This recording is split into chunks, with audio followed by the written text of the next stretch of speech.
Recording in progress. Bev, if you can speak closer to the microphone, your voice is being deformed. Or further away. Sorry, I was getting Joan back online. You hear me better now? Somewhat. It's like you're talking through your hat. Metaphorically speaking. You hear me now? Yes. Oh, we can hear you. You hear me now? We'll read your lips. Yeah. Yep, better. I can't read lips. All right, so good evening. This is the meeting of the Groton Education. It's a regular meeting being held on July 28, 2025 at the Central Office. The first order of business is the Pledge of Allegiance. So you all stand for the Pledge of Allegiance, please. I pledge allegiance I pledge allegiance To the flag of the United States of America and to the republic for which it stands, one nation, under God, indivisible, with liberty and justice for all. Thank you. In attendance tonight, we have Mike Whitney, we have Schumann, we have Mike, Adrian Johnson, we have Anthropov, and of course we have the superintendent, we have Rita, the director of finance, the business manager, and then we have Sam. And I don't know who's online because I can't see who's online. So, and I apologize for not being there. I'm going to cover some surgery, and I'm not moving as fast as I want to move. Yeah. So, I'm online for Well, we're that. glad to see you. Andrea Ackerman is on. Dr. Ackerman is online. Ian Thomas is online.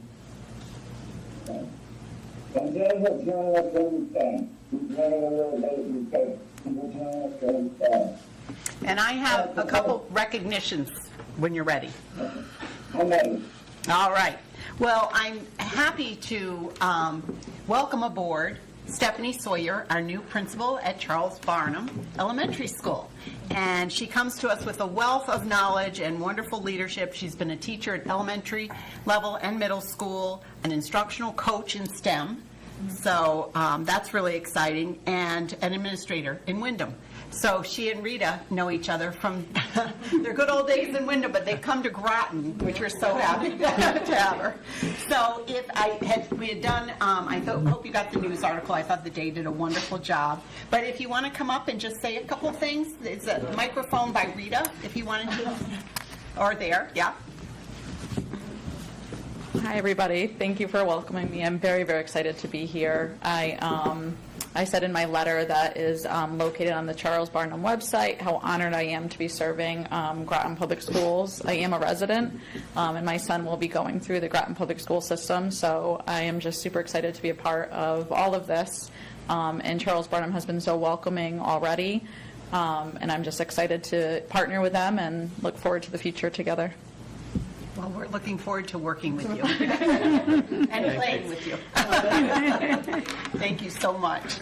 And also joining us is Mariana Del Carmen Reyes, and she is a CAPS intern that I will be privileged to work with for the year. She's getting her PhD in education and her O93 to become a superintendent someday. So I really look forward to, we've already had a chance to chit-chat and get to know each other a little bit, and she also comes with a wonderful background. She's at LEARN at the RMMS school, Regional Cultural School, and we've been on a visit there. They have the PYP program, and I think you were very instrumental in getting that primary years program going, and doing many other things with the multicultural program.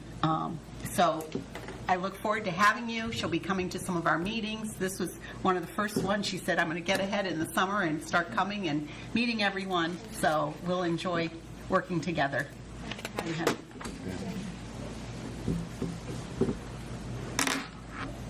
Anything else, Ethan? Nope, that's our recognition for this evening. Okay. All right, the next item is comments from citizens in regard to agenda items and other subjects of concern that lie within the jurisdiction of the Board of Education. This is the portion of the agenda where the board welcomes comments from citizens. Each presentation should be limited to 5 minutes or less, and citizens should, if possible, submit written comments. Presentations should be just related to matters pertinent to Groton. Board members will only ask questions in order to clarify the speaker's presentation and cannot respond during comments to citizens portion of the board meeting. Citizens should make their presentations from the podium and state their names and addresses. Do we have anyone that would like to speak to us tonight? We do. Rachel Franco is here. Okay, I thought I saw the mayor. Yeah, she's here.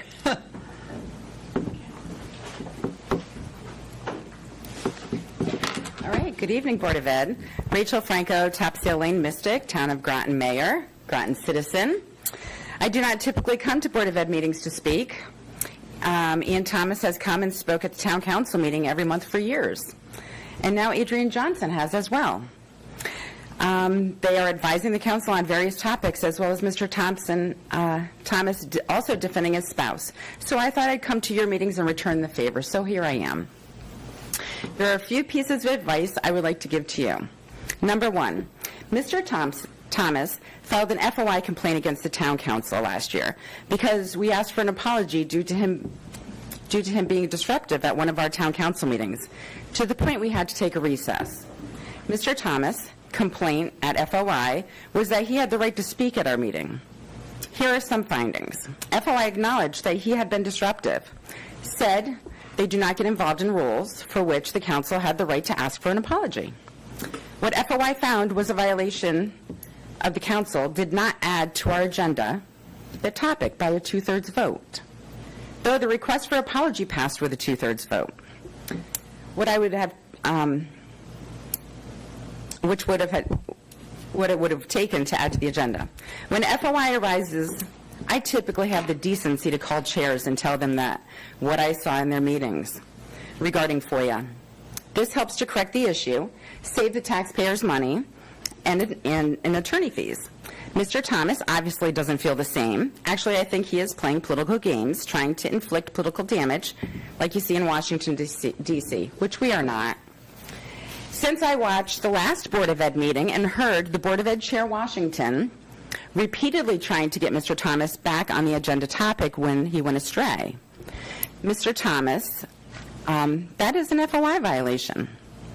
In FOIA, you cannot speak on topics not listed on the agenda. One must stay on topic.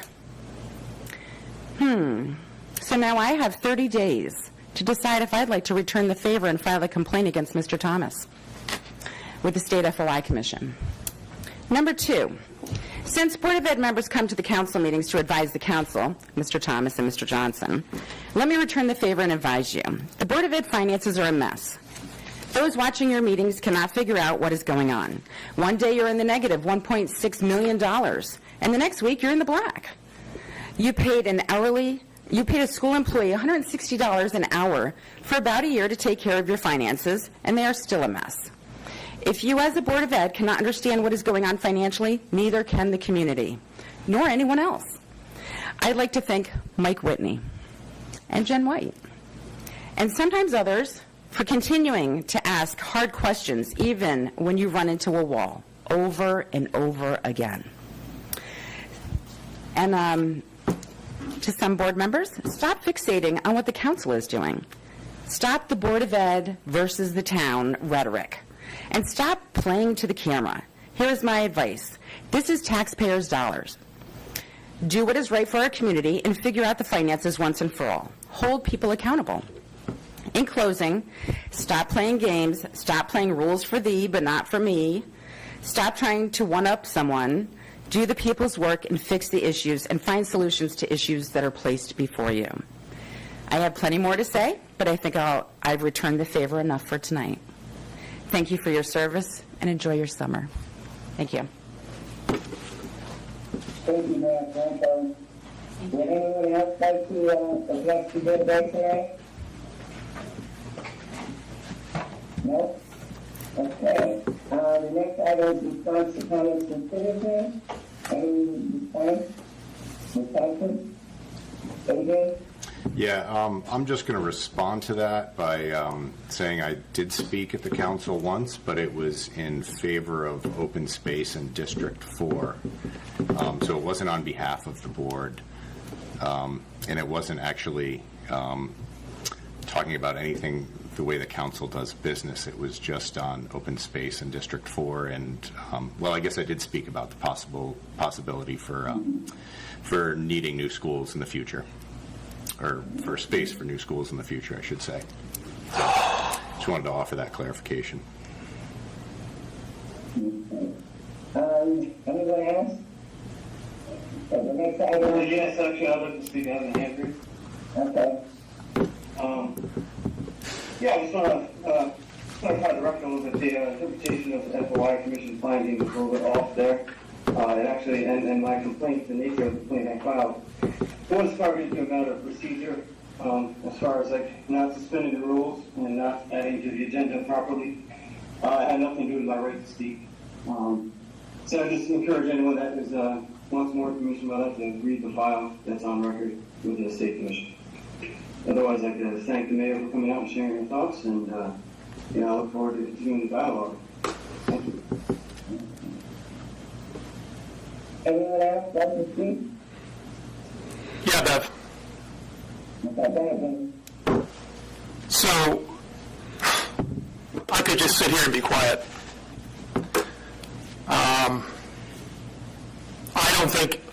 I think that members of the council and the mayor have plenty of television time to make their political points. And I consider this inappropriate. But of course, the mayor is no longer here to hear this. She'll hopefully hear it later. And she can talk to me about it if she wants to. But I don't really care either way. I'm not interested in the council's FOIA troubles. I do object to the mayor's characterization of our finances as a mess. I could say that's the pot calling the kettle black. They are not a mess. They are complex. We raise a lot of hard questions. There are issues. But to simply categorize it as a mess, straighten out your papers, and then walk out of the room, I think is highly inappropriate, very insulting, insults all of us. And as far as advising us to stop picking on the town council, who came here to pick on the Board of Ed? Again, with already having plenty of television time to do this during council meetings, I am livid. I'm livid. That's all I'm going to say for now. And the reality of it is that I just want to talk about the financial part, not the board members' part. That when we had an audit, and Susan, you can jump in because you know more about this than me. When we had an audit, there was nothing really catastrophic in the audit report. Our last audit in 2024 was perfectly clean. They didn't even have any advice for us. The one before gave us some advice to cross-train people, and we were doing that. So very little in the past 2 years. And of course, we're under a town review, and that's taken a lot of work and a lot more time that we were paying for in order to get the job done. So I would say that there's been a lot of hard work by this board and this central office directors team and administrators to really make sure that we're efficient. We had to do a $2.4 million cut just this year. So every year we're riding a very tight rope in trying to get through the year because of what we're expected to do and the amount of funds that we have. But we are doing it, and we have done it. We did it together this year, and I'm very proud of that work that was done by this board and by my team. So, Bev, Andrea has her hand up, so you know. Go ahead, Andrea. I found Mayor Franco's remarks insulting.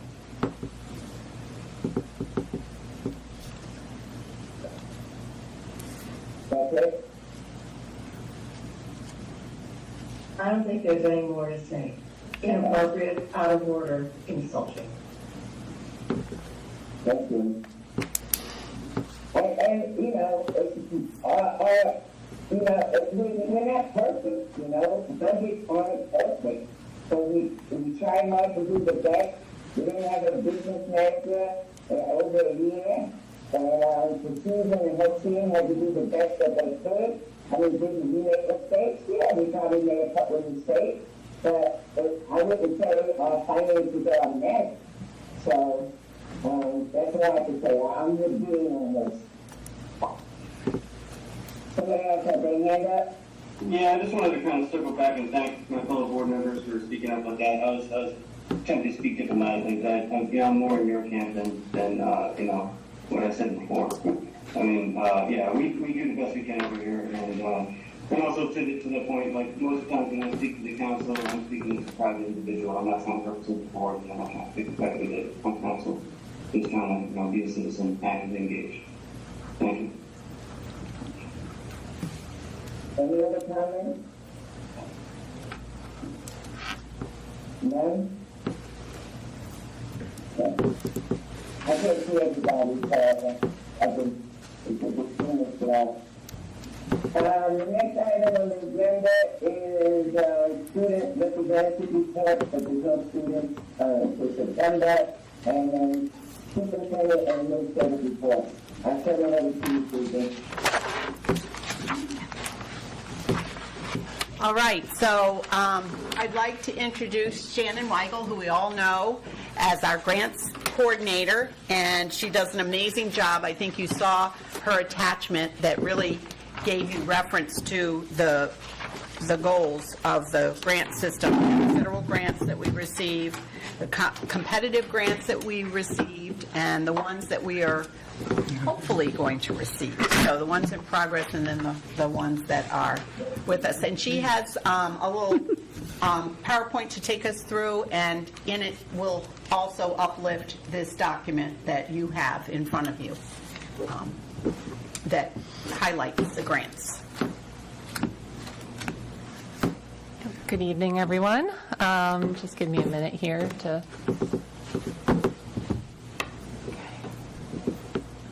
Okay, great. So, yes, good evening, everyone. And for those at home, my name is Shannon Weigel. I'm the grants facilitator for the district. And I sent around a spreadsheet to the board a couple weeks ago listing off all the grants that we currently, all the projects that are currently supported by grants, and some which we've applied to, and highlighted those that we've received over the past year. I have included a copy of that at the end of this presentation in case you don't have that with you and you have any questions about it. But before we get to that, I was just going to provide a brief overview of project grants. Just a reminder that project grants are competitive grants awarded to the school district to pilot or implement a new project or program. They're different from formula grants such as Title I and Impact Aid, and generally not to be used for operational costs. They're awarded by different entities, the federal government, state government, private foundations, and we've received a lot of grants here in Groton, and they've ranged in size from $500 up to $5 million. They typically last at least 1 year, the projects that they support. If it's a large grant, it could last up to 5 years. So these are the various entities that we've been successful in securing funding from. We've also applied to a lot of other federal departments and other private entities. Some we haven't been successful with yet, but we'll try again. And we're also collaborating with some local organizations or town departments on applying to different departments, such as the Department of Justice. We submitted a joint application earlier in late May to their COPS hiring program. If awarded, that would supply us with 2 additional SROs for our elementary schools. Uh-oh.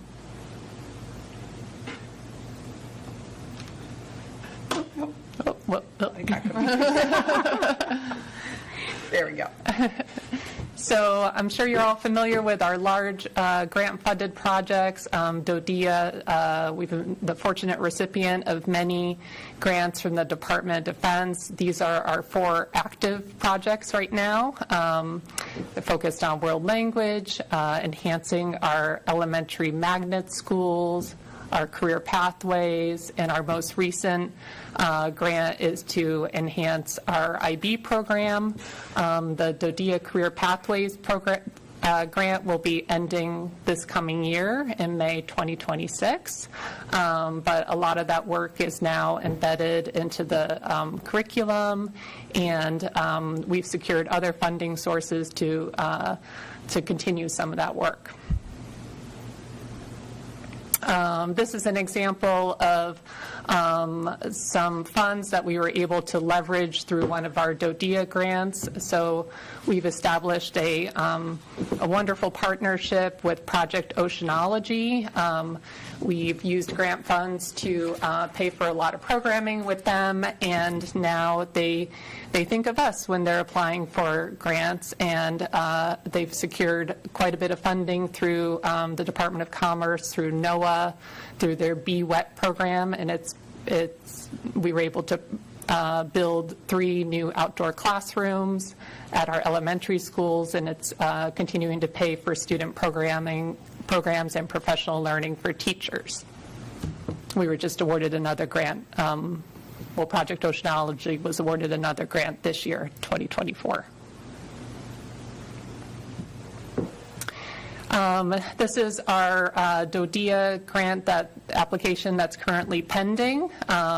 We should hear about it in mid-September. If awarded, we would use it to purchase new math curriculum and assessment tools, and fund the support the program to support the implementation of that through professional learning, and also stipends for support staff.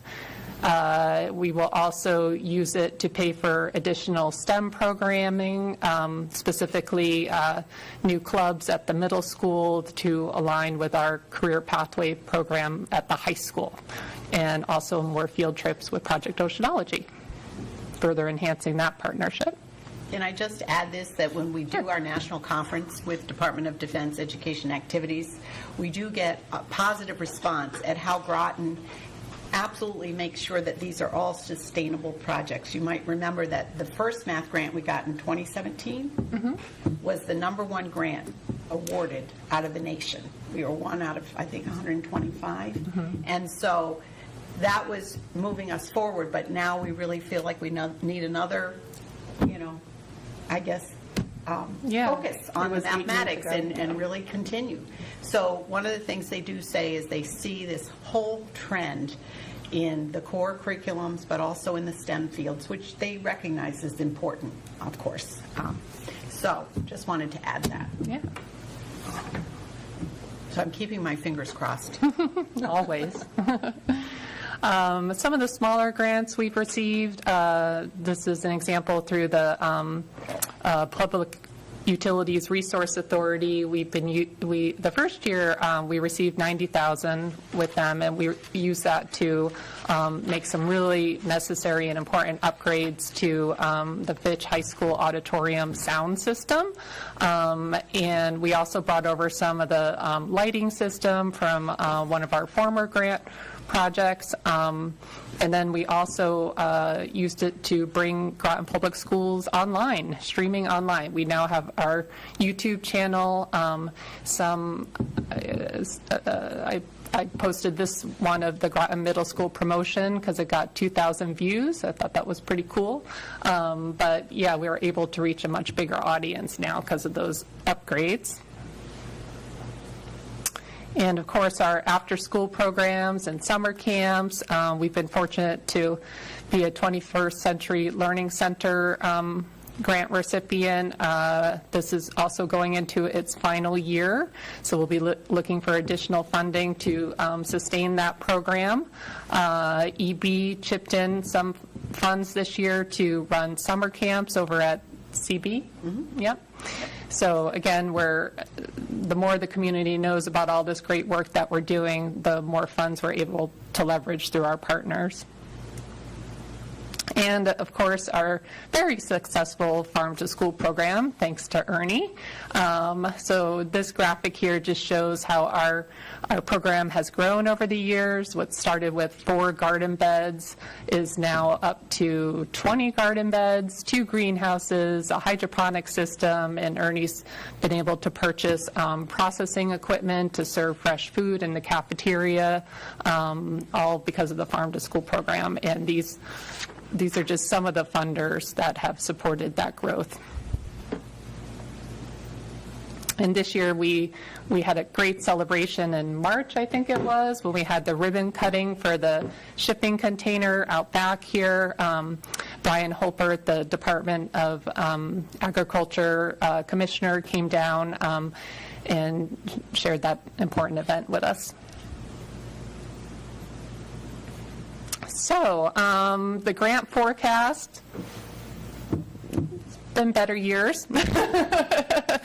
So a lot of the, American Rescue Plan funding, that supported a lot of special programs, and obviously that funding is over now, so it's to be determined how some of those will be sustained. Fortunately, we took advantage of every competitive grant funding opportunity that was offered, so we were able to expand our dual credit program up at the high school, and we're hoping that there'll be more funding. I believe it was in the state budget for not this year but next year for the high dose tutoring program.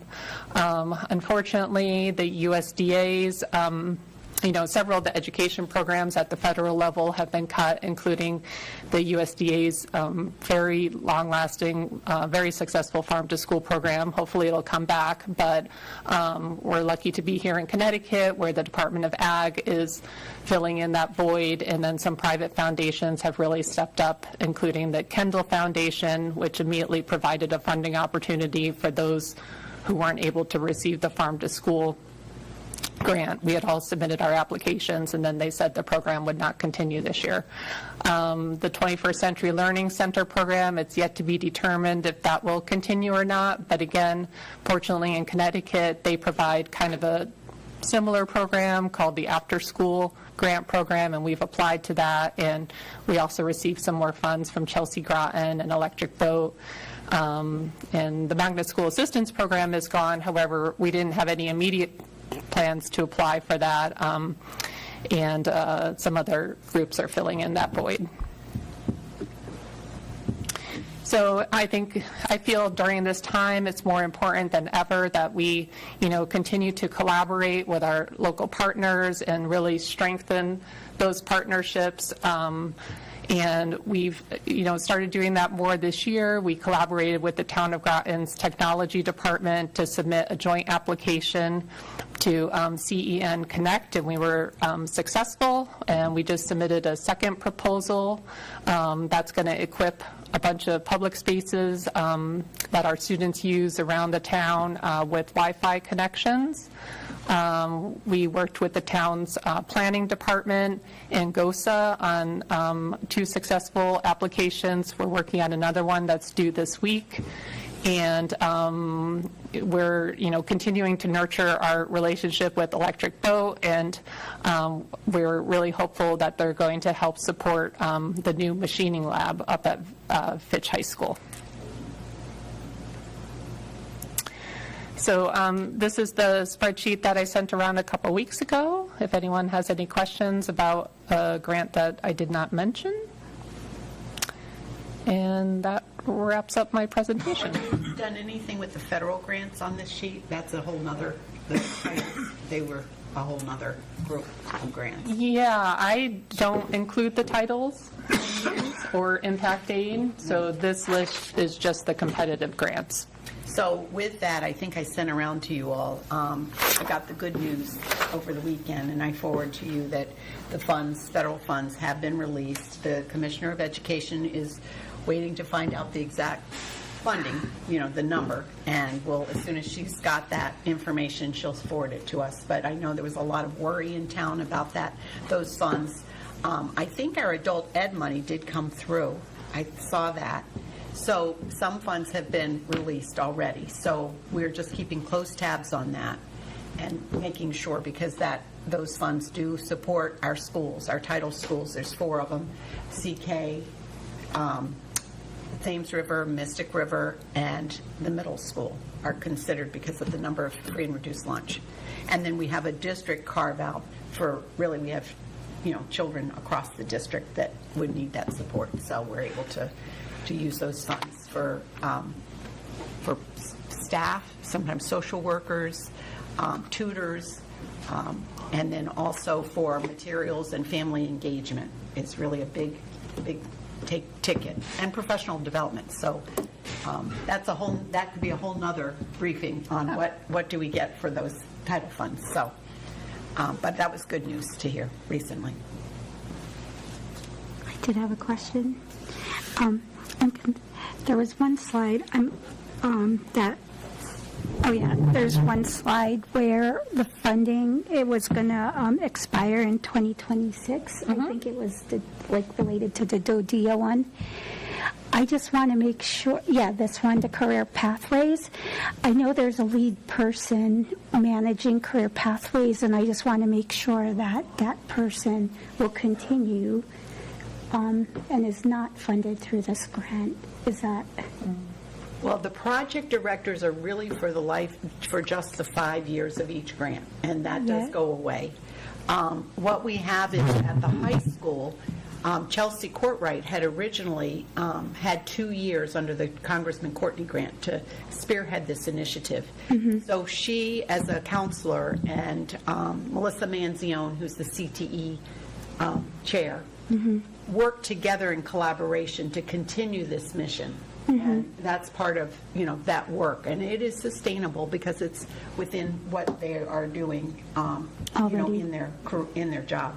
So Okay. it does continue. It is sustainable. Yeah. And we actually have a whole team of people who are working on that now. It's kind of a steering committee. I just don't want it, just if the grant goes away, that this falls through. I just want to make sure that it continues.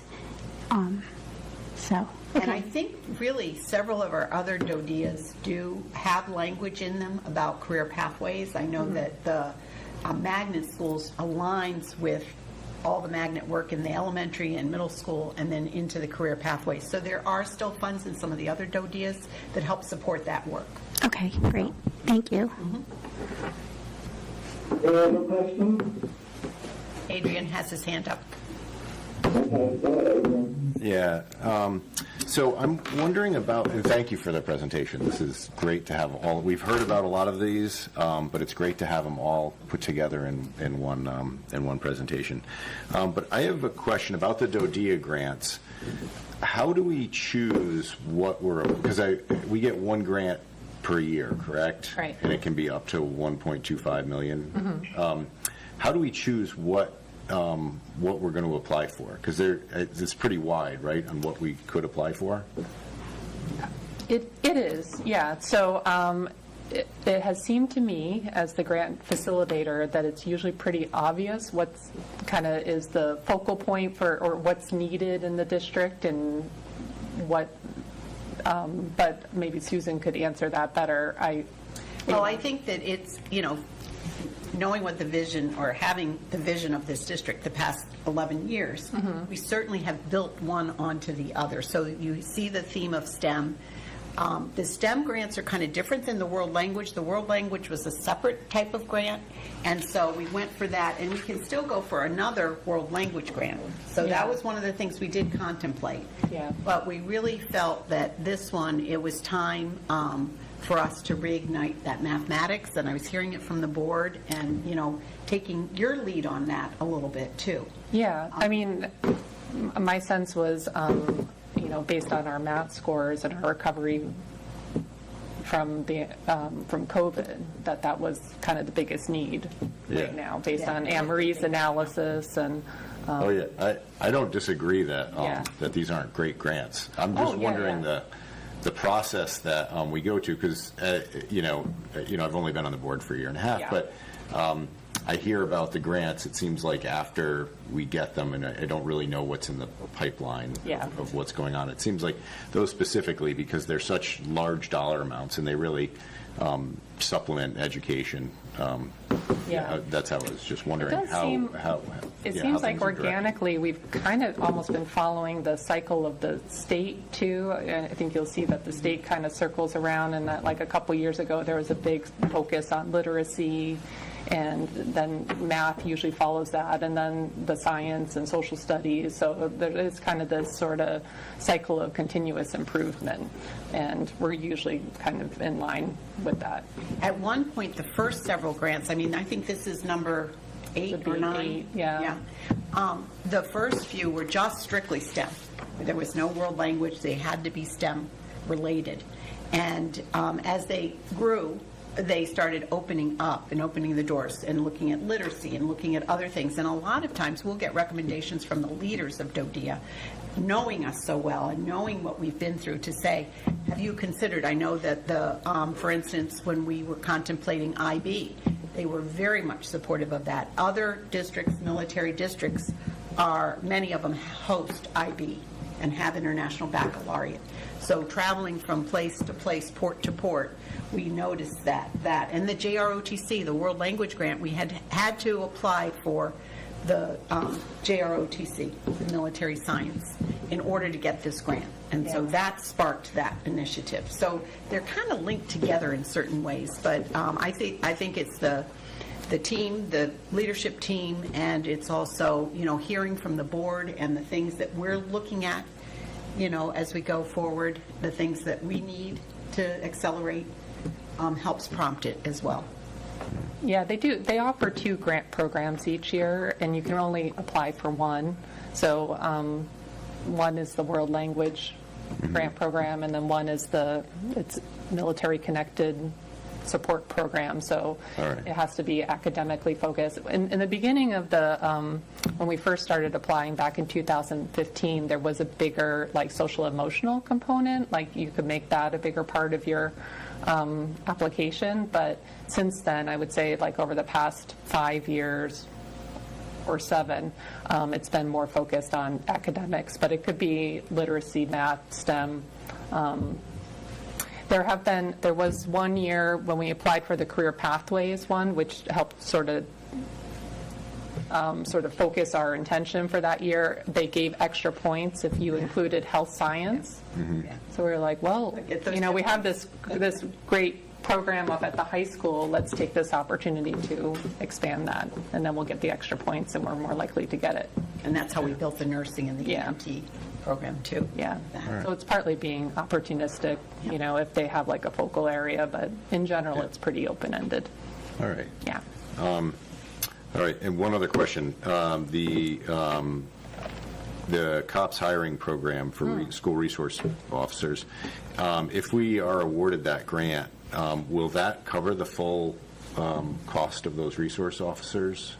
I'm trying to remember how much know. it covered. I feel like that was a long time ago I we applied believe it for it does now. for the 10 months. There might be some benefits or things that we have to add. We'd have to look at that more carefully. I want to say it covered at least 75%.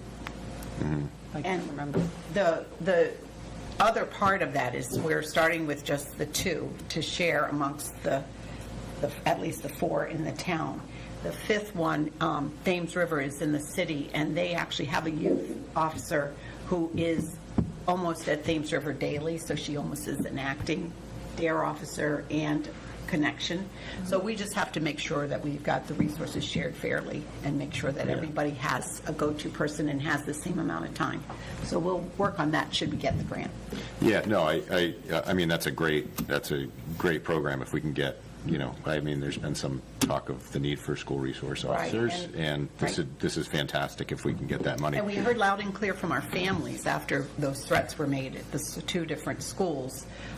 that they really, I asked them point blank, I was with the police chief, and I said to them, what would make you feel more comfortable? So we talked about signs, we put the signs up, Sam responded, right away, and then it was definitely, they felt, and I asked them, would that make you feel more comfortable? And they said they did think that that would help, so that's why we went ahead and applied. Yeah, no, I think it's fantastic. As a board member, I feel the board, or maybe at least myself, would like to know about what's going on, especially something like this, or DODEA grants, or something where there still is some budget function, and there's certainly crossover between board budget and what the grants are doing, and that has to work together. So, maybe we can talk about that at a different time. Yeah. But, Yeah. board knowing what's going on a little bit Right. before it, the application seems like it's Viv? Any other questions? Matthew does. Thank you. I'd like to follow up to Adrian's first question. Perhaps I misunderstood it, but what my takeaway from this question was, what may seem organic to you is probably completely accurate. We hear about it after the choice is made. That's my lived experience. And I think if Adrian wasn't feeling this that I am, I think the board, as a matter of policy, would like to be at least advised and consulted during the process of making the choice, so that if there's any reaction from the board, it can have a chance to get that reaction in. You never know. You may even have something useful that you'll find contributes to a good application. I do put those in board notes as we're applying for it. I give you the gist of what we don't always have the title, but we do have the gist of what the focus is going to be. And so I do put that in board notes. I know you do. I unfortunately am not going to be here after a while, but I would like to hear that discussion when I tune in to watch, at least a little bit. I would like to make one more suggestion, particularly regarding the DODEA. I know things change, federal policies change, and the priorities of the federal and state government change, and we have to be nimble in adjusting to those changes. But I do think if we want to compare this to a game of chess, somebody who plays one move at a time is going to get clobbered. A world master can see every possible move 7 moves out. I don't think we need to do that. But I think it's very useful to say, in a perfect world where we could do whatever we want, these are our priorities for the next 3 years. And then we adjust as reality impinges upon our desires. This becomes very important because our Secretary of Defense has specifically spoken about completely eliminating DODEA. I won't describe why he feels that way because I don't want to be rude. But he has been very clear that that is on the block. It all depends on the political environment in Washington, over which we have no control. But we do know that we've relied upon these funds for years. So we really need to be talking about what we might do to salvage something in some way should this come to pass. We should not find out about it when it's announced in the newspapers as a done deal. This reflection needs to happen earlier. My counsel is to please use your board as a resource to help you in this task, because it's too much for any one person to do. Thank you. Bev? Thanks. So I've got what I hope is a quick question. I see under Roman numeral 2, clean school bus, EPA to purchase 3 new electric school buses. I don't suppose that means 3 actual school buses, because an actual school bus, electric school bus, 3 of them would not be $305,000. We have to throw in a lot more money, I think, to buy an actual school bus. Do we mean a vehicle for school purposes, but not a bus? Yes. Yes. Yes. It could be a Sorry, this van. was January. A van, okay. So are we looking to replace vehicles that are aging out of our inventory, or are we I'll put it this way, are we replacing perfectly good vehicles that are internal combustion with electric vehicles because we like electric? Yes. So we're not committed to this. Right. We've just applied. Yeah. But we've had a lot of discussion around this table about the cost of transportation, especially for sports and extracurriculars and the field trips. And so to have something that would carry a class from place to place, or an Ed Rising class at the end of the day to get to the elementary schools, would be a cost savings for the district with the transportation. So we're looking to use less of the vendors' buses and more of ours. Yes, as a matter of fact, one of the things that Mark Romano has done is connected with the town to use the town's buses, and those come at a much less, expensive rate. I think the swim team gets, uses that instead of a school bus, Yeah. because when you have the smaller teams, you're able to move them around. I mean, overall, there's just the basic question of, do we need additional vehicles, however they're powered? I mean, they can be powered by, like the Flintstones, for all I care. But do we need additional vehicles? Is that, a smart thing to do, et cetera, et cetera? Now, then, Yeah, we've had some conversation.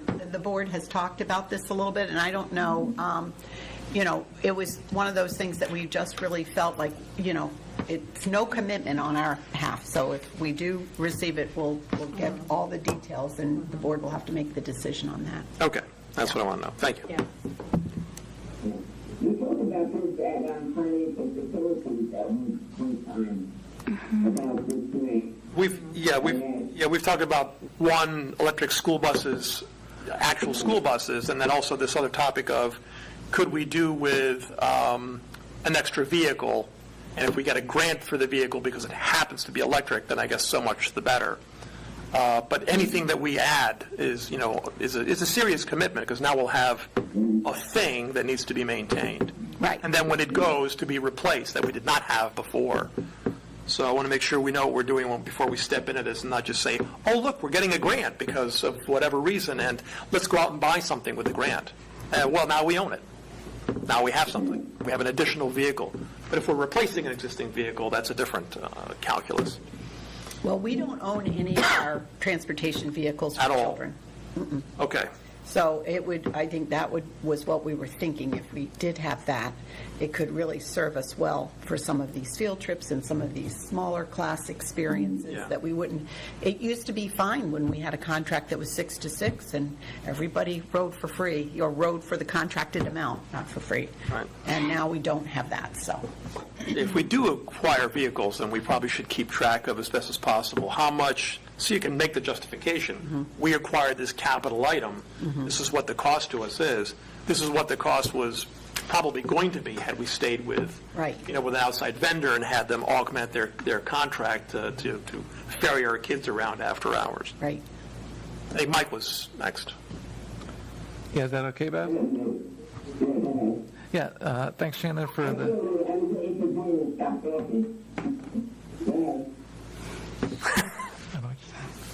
Okay. Thanks for the great presentation and the hard work that you and your team and everyone does getting these grants. I'd love to see us have a grants webpage, a go-to spot. I've brought up that before, and it could, I think, like, basically a lot of what you had in your presentation could be the start of that web page, and that would help just to highlight the work that these grants help achieve in improving schools and helping education. And then the spreadsheet you have, that could be there too, just add like the project term, from when to when, and that could accumulate.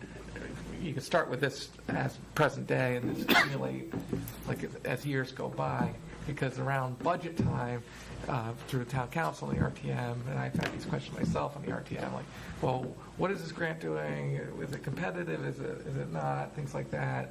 And just having one place to see it would be wonderful, because I think, like, when it comes to budget time, by necessity, you can't speak of everything, so you pick these highlights, but then you could refer people to, this is all that we're doing, because as the Board of Ed, I think we realize that, but probably forgotten about some of the past successes, actually, too, which is nice to keep a So typically Rebecca does a really good job whenever we get a new grant, highlighting it somewhere on our webpage or alerting the day. The day has run a lot of articles on the grants that we've received. Oh, for sure. And I do think we should have an internal tracking system. I'm sure I'll be working with Rita on that,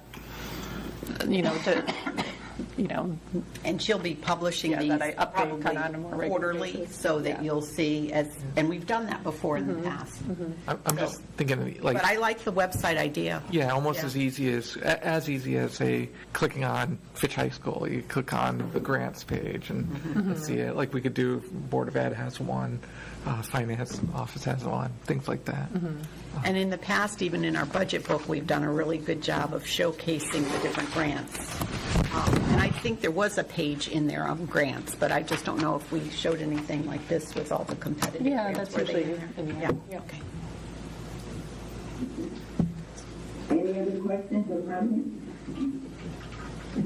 Thank you, Shannon, and thank you for working hard to get us all this extra money. She does a wonderful job. Yeah. And even following some of our grants, like when we don't have a project director, I can always count on Shannon. She's right there, right there with us, and even getting on these. She does the impact aid with Lauren Cassini. They make such a dynamic team, and really did a great job their first year with the rollout, counting up all those impact aid forms and getting all those kids in. So I think that those numbers will certainly help us. So I appreciate all the work that you do, Shannon. If you do a grant that's going to benefit us, apply for it. Next is report to information from staff. The third one is Director of Finance, Linda. Everyone has the tax at number 2, the payment on accurate. Most of them had a chance to look at it.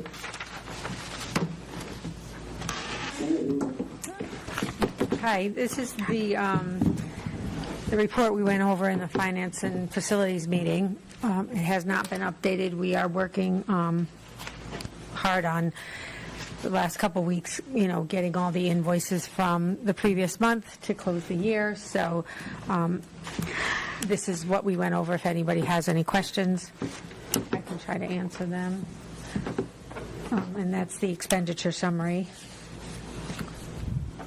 But like I said, we went over. So the figures that you have are as of the 12th of this month. Yes. Today is the 28th, I believe? Yes. 28th. Are we on track to the positive meaning saved money, non-expended funds, or are we tending to run over based on what you've seen between the 12th and now? I have not run a new one, and I'm glad Shannon went before me because my focus right now is closing all the grants first before I close general fund, just to make sure that we can report the expenditures to the state on those. And I'm not sure who mentioned it, but the funds are very complicated here because of all the grants. So, like I said, I don't have an update on those numbers yet. But we do have quite a bit encumbered. Yes. For our staff. Yes. We're all set for that. And even for our benefits. Yeah, so that's what we're trying to do, is close out all these encumbrances, and they are a projection. So hopefully in the next couple of weeks, I will be closing all of them with my staff and come up with another report. I don't payroll this week. Yes, Yeah. yes, this is payroll week, and I don't see me coming up with final numbers, I said, at the finance and facilities mid-August at the earliest. Thank you. Okay. Excuse me, can I just ask a point of privilege? Is there any way we could get this projected on the screen? I know that Mark Russell has the, I don't know if he can hear me, or Kate. I think that Joyce sent you all the documents. Can you put up the expenditure summary 7/12/25 for us, please? Okay, give me a second here. Okay, Mark and Kate, I guess, are there for us. Thank you. Thank you. There you go. Okay. Appreciate it, thank you. I know that one of the questions that came up in Finance and Facilities was the supply overage at 414. And that really had a lot to do with electricity, and as you know, we've been monitoring that very carefully, but those were overage costs that were really, we were seeing all the way through the year. Any other questions for Rita? You have one? Yeah, just a quick one. So I can see from these are major categories. I can see that like some are in the negative, some are in the positive, but kind of roughly, hopefully balances out. When can we expect like a plan for transfers between categories per our board policy, or also the transfer between the functions? Well, at this time of the year, I will be creating a true-up transfer. That's what I typically do at the end of the year, which will show you all the transfers between functions. To do it previous would be, I think, previous to closing out, I think would be double work. But I will be presenting, all the transfers that we have to do to true it up. And you talked about in the future what it might look like. Right. In the future, I plan on giving monthly reports with transfers, because that's what you guys should be seeing. And we will be doing the transfers on a monthly basis. There won't be overages. We will not submit, except for salaries, because salaries, they just post automatically. Mm-hmm. But anything other than salary and benefits, we will be approving the transfers before they go through, and they have to have the funds available, if that makes sense. Oh, yeah, it definitely does. Thank you for that. And that'll be on these are major categories, and that'll be on the function level as well. Right, Thanks. yes. That'd be wonderful. Thank you. I see Ian's hand is up, Beverly. Thank you. I just wanted to kind of chime in and say I understand that logic and I appreciate it. I look forward to that true up as we close out the year when the time comes for that. And I definitely look forward also into the future as far as the doing the monthly transfers to kind of spread things up as we go. I like that approach, and I look forward to seeing it unfold. Thank you. Oh, Beth. And Jen is also raising her hand. I'm just helping you on this side because I know it's hard for you to see.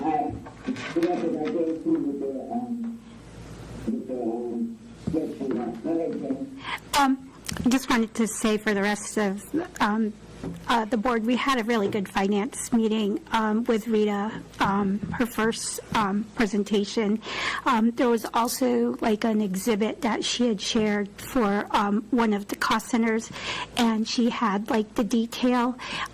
Maybe if we could share that with the rest of the board. I know they can access it, from our meetings, but maybe we could just send an email on that because it was really informative. One of the cost centers, we went through and we could definitely see that it was led by 15 maybe items or so. I don't recall. Top 10. Top 10. Which interesting. Which was purchase services. So if you could share that with everyone, I think that would be really helpful. And we've been saying that it's really driven by special education, and you could see Learn was the top one out of the top 10 on the services that we receive for special education. So that was it. Yes. I've got a question. Adrian. Yes, that was it, Bev. Yeah, thank you. That's a great path forward and a good answer for how things, in my mind anyway, on how things are going to close out for this year. So I appreciate that thoughtfulness. One thing, it seems like we're going to start to be operating under an amended budget. So we've got the approved budget that we start with, and then we'll be amending that budget as we go. So in my eyes, I would love to see that as a separate column.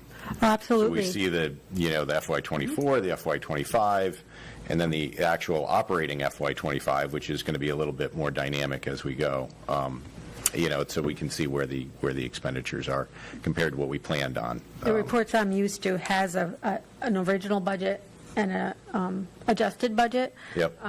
And I'm just getting used to e-finance, and I'll figure out a way to pull those figures so that you can see the transfers in the middle of where they're coming from. All right. All right, that's fantastic. Yeah, thank you. I look forward to it. Anyone else have any questions or comments? Okay, so we do that, we on to the healthcare document. So I'm going to ask Mark Russell if you could get the MDG report, which was attachment number 3, up for me. Thank you. Appreciate it.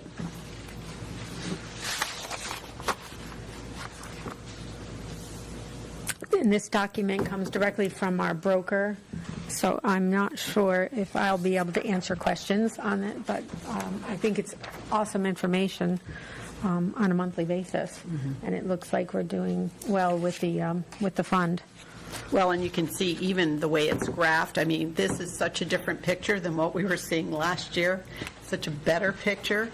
I think the graph was just the opposite last year, where we were, it was going beyond the budgeted amount, the actual costs. But this time, we've really stayed under the budgeted cost, and I think hence we've seen a growth spurt in our health saving reserve, which is really promising. Can Mark put on the other, the blue side of this that you have up there? The graph, it's the graph, the blue and red graph, Mark.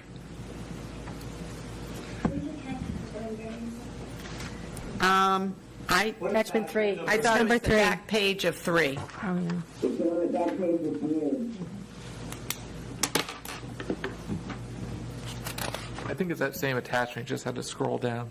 Oh, yeah, maybe you have to scroll down. It was 11 last year. Yeah, There it is. Thank you.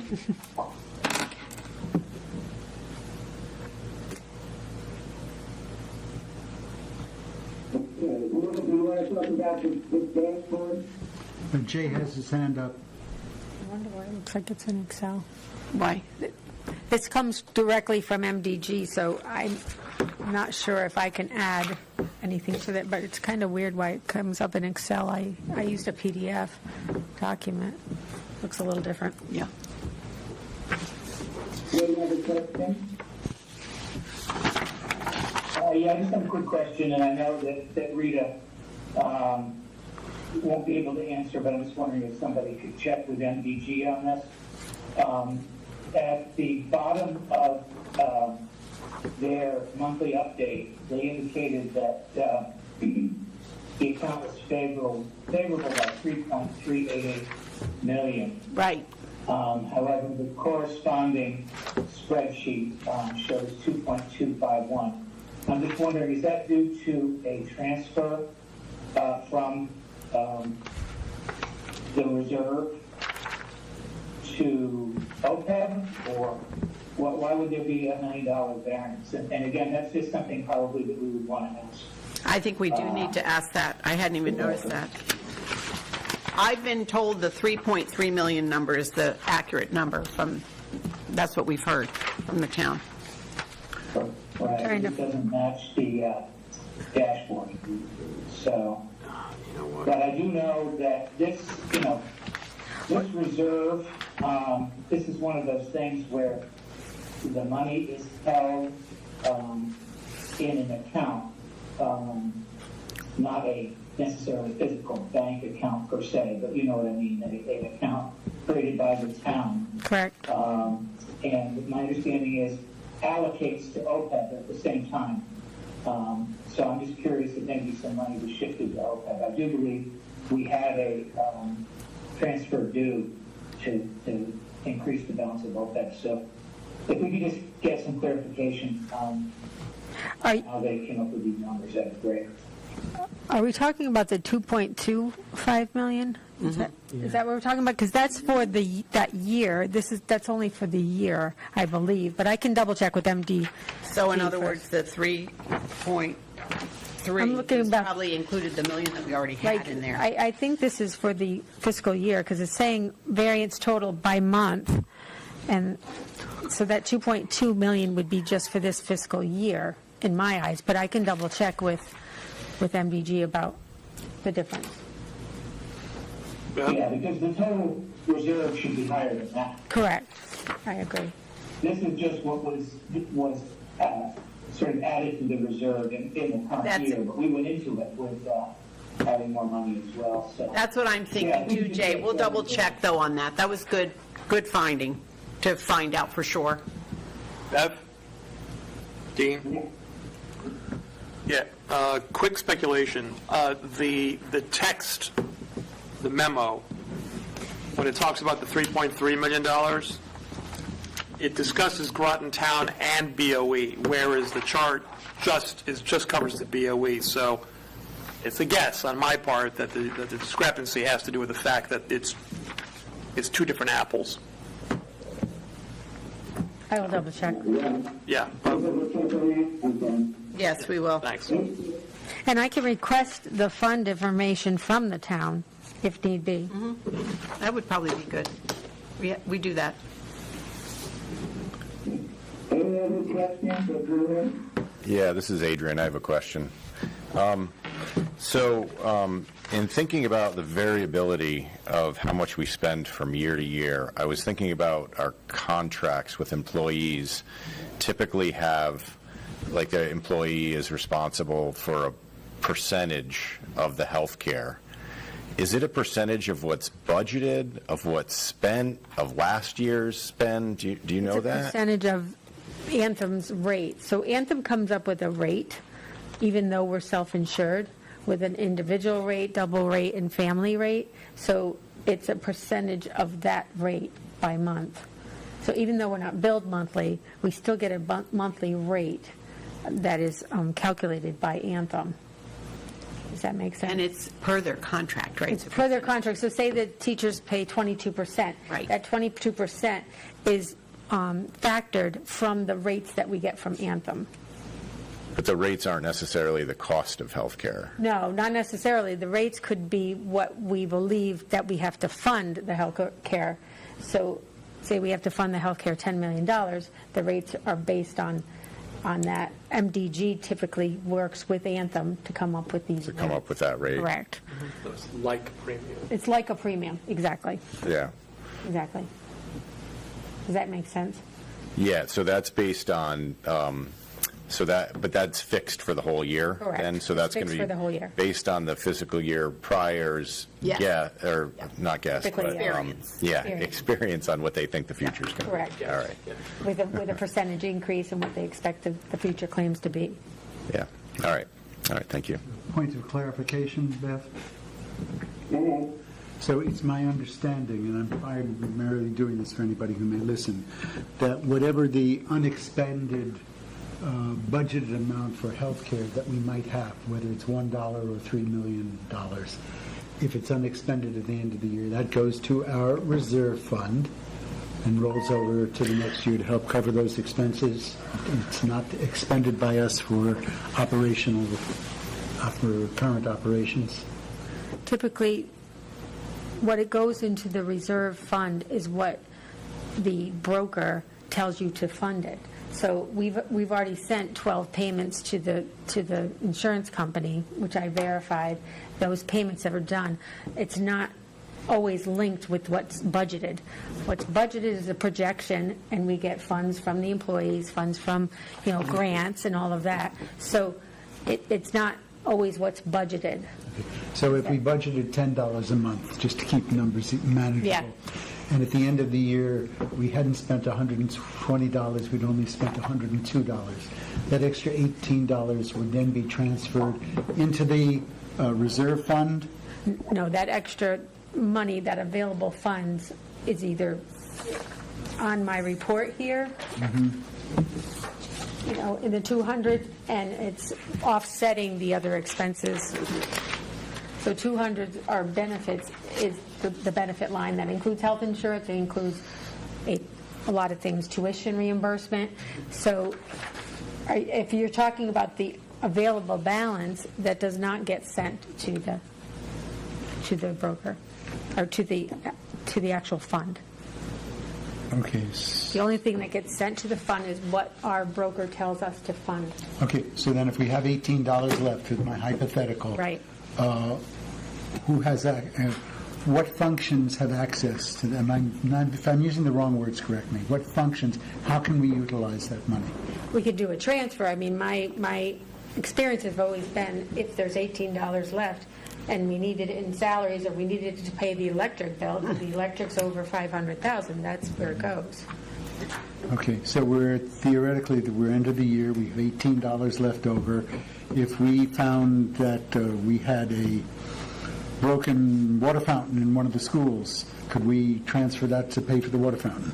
As long as you do it by June 30th.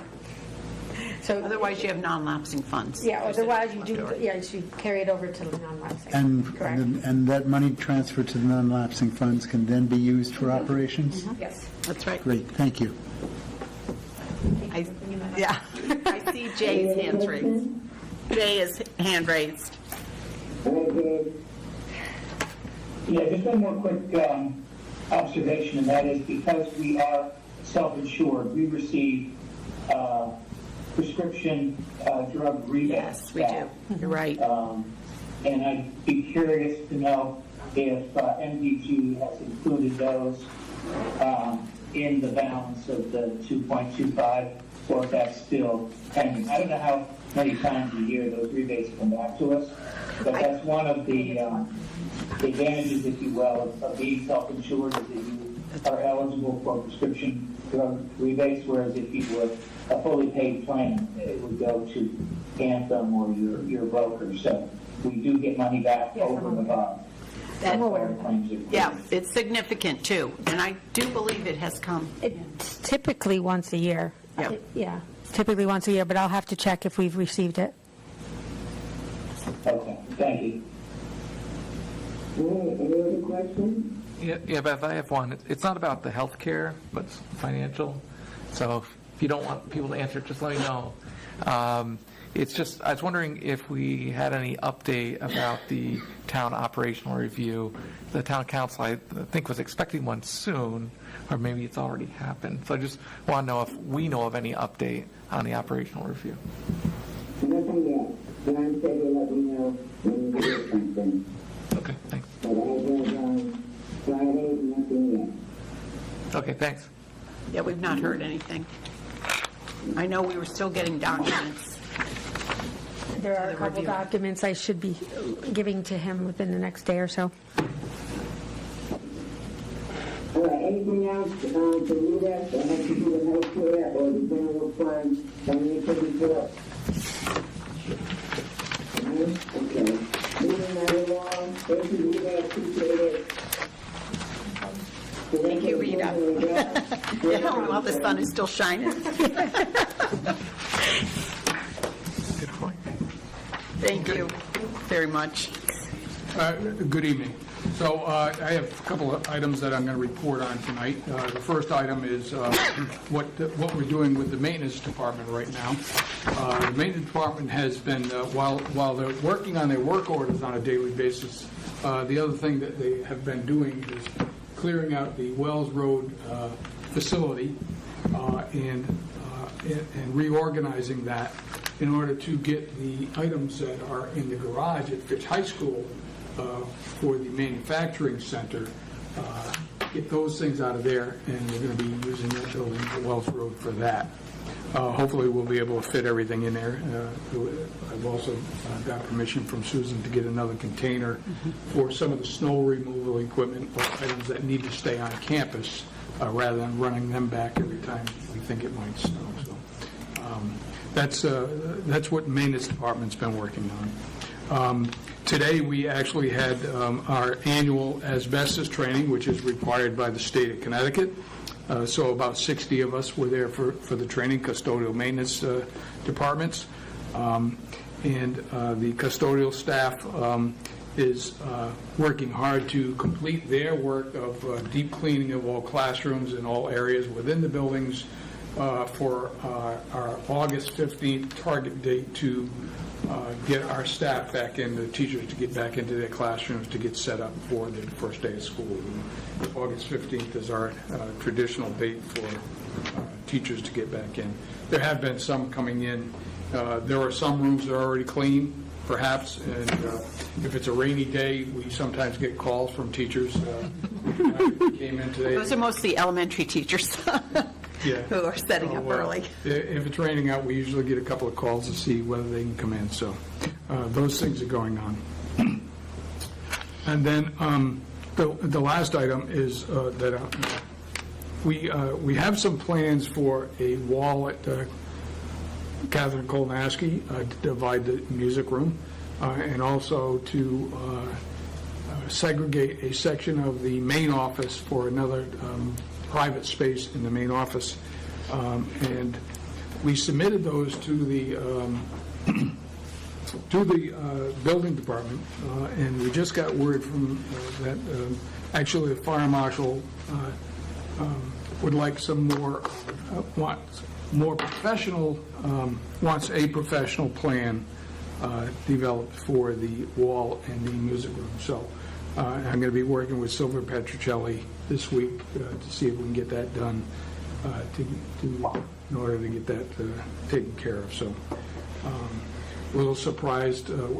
He's actually a newer fire marshal in the district. There are two in Quantico right now. He's new to this, and this is his request. It isn't something we've done in the past. We've been able to develop these plans from our office previously, but he wants something a little more professionally done by an architect. So Silver Petrocelli, which is in contract with us, we'll be working on those in short order. Be happy to answer any questions.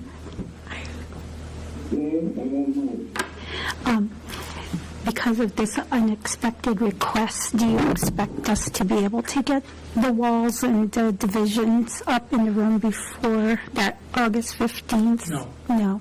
Okay. Probably not. Okay. Not likely. And how long will the build normally take? So does this mean next year, or is it something that we could do over Christmas break or something? I would do it modular. I'd build it here in modular sections and then take it over there and get it done perhaps on a long weekend or something. Got it. Okay, great. Thank you. Yeah, just a quick question. The container for the snow equipment, is that something that rented or something we purchased? We purchase it. Okay, and that's probably true for the other ones at Fitch that are kind of near the track. Those have been here a long time. Yeah, okay, good. We do have the CIP for the manufacturing center, so we have a consultant who's going to be giving us some, ideas, who was a CTE in Coventry and is now a consultant. But the planning, preparation, anything facility-oriented is in that CIP. Right. Yeah, we still have a little more time, but I don't want to wait till the last minute either, so we're pricing up containers today. They're around $3,500, something like that for a container. Then we've got to get permission to put it on site too, so. We'll do that when we're done first. I thought I saw Jay's hand, but now I don't see him. No, he's there. Oh, is he? Yeah. Any other questions? Yes, hi, Sam. The last update we got about the Charles Barnum roof, unless I missed the meeting, was that Ray was doing a deep dive on how to get everything together for the state for them to approve the project, because it seems to me the CIP funds are probably going to expire soon, right? What is the status of I asked, Dr. Charles Barnum? actually, I asked Ray about the expiration of that. He said they would not expire, but we are still getting ready to resubmit that to the state with the satisfying the questions that they had for us in order to submit it. I would like to also add that part of the problem was we have new people at the State Department asking for new things and a new way of doing it, so the way that it was done by the town had to be resubmitted, so we went to the town council and to the RTM to have them move the motion again to approve the roof. So that was all just recently done. And they had to do it in a particular way that the state had asked us, so there was a motion that they provided that we had to have them make so that it would be verified. Yeah, the finance director for the town has always submitted to us so that we could put it in the grant application, the information, and she did that exactly the way that it's been done ever since in the 11 years I've been here. However, again, somebody at the state, a different person that we've been dealing with previously, asked for the information to be done differently, and that's why we went to the town council and taken care of it. So that slowed us down, and we did let them know that it wouldn't be until next summer, because we couldn't disrupt the instructional year with the roof project on that school. Yeah, it's been a few years now, and I'm concerned that the million isn't going to cover it by next year. Are we able to reach out to our representatives or something and ask for some assistance? This has been dragging on quite a long time.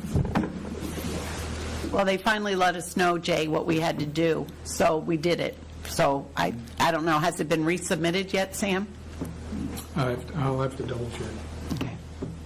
I thought it was, but I don't want to say yes or no. I'll double check. Yeah, I forgot before. Did you have any update from the City of Groton Fire Marshal about the temporary portable sprinkler systems in the auditorium, cafeteria, for the robotics club that they were looking into? That would be for Mary Morrison. Mary Morrison, yeah. No, that's also for Quantic Bridge. Okay. It's not the city, that's the town. Oh, okay. No, I don't have that yet. He's been out, so but I have that information. I'm going to share with him as soon as I get an opportunity here in the next few days. Okay, thank you. Any other questions to say? Okay, thank you, Sam. Thank you, Sam. The next item on the agenda is committee report, and the first committee is policy. Thank you, Bev. The Policy Committee will be bringing 2 policies to the board for first readings in a few minutes. The other major item that's in process is our generative artificial intelligence policy. I don't know if we're 87.25% or 90%, but we're very, very close, and we hope to have it to you very early.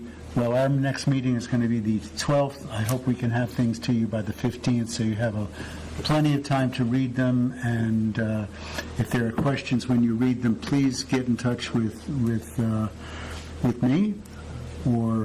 with me in August, so that I can get answers for you, so we can move ahead with the first reading next month.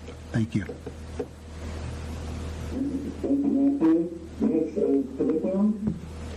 Yeah, we didn't meet. We didn't meet in July, and we won't be meeting next week as well. I think our next scheduled meeting will be the first week of September.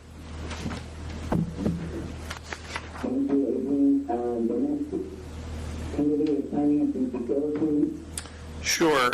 We met not on the usual day, but we met on July 15th. It was a packed agenda. So we went over, as far as the Director of Finance end of it goes, we went over the non-certified staff pay schedule. Lori Lapine reviewed that for us. We also, as we did tonight, went over the year-end 2025 financial report. It was the same numbers that we saw tonight. People should understand that just because the fiscal year ends on June 30th doesn't mean that we have all the information that we need to determine what exactly happened in the 2024-2025 fiscal year. That typically happens over the course of July and then into August, and hopefully not past that, because we don't get all the numbers, we don't get all the vendors' invoices until later. And the number looks the same. We are, as of July 12th, we are $31,000 and change in the black. So if that holds, then our budget has been right on the nose. We did review purchase services. There was an attachment, which I cannot share, meaning physically can't share, not that I'm legally unable to share it, that does go into the figure of purchase services. So we have a budget of just over $2 million. We strayed about $12,000 from that. I think $12,000 from that. But in any event, of the $2 million, $1 million of that alone is for Learn, health services, part-time, physical therapy, occupational therapy, et cetera. So we did get a breakdown. That's what was referred to earlier as the breakdown of where the numbers come from.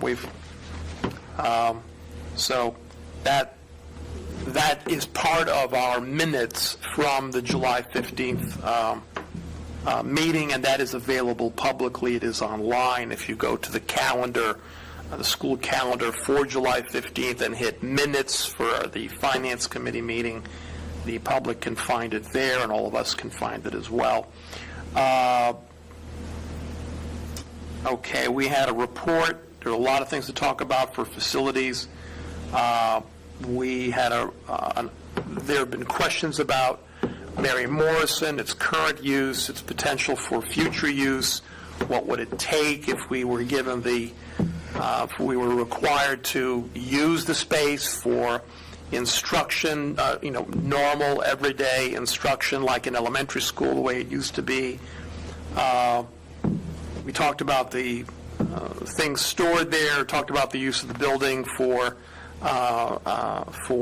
another home for the robotics club. We also discussed the manufacturing center at the high school, potential locations for the robotics team. I very foolishly said, wouldn't it be nice to have the robotics team back at Fitch?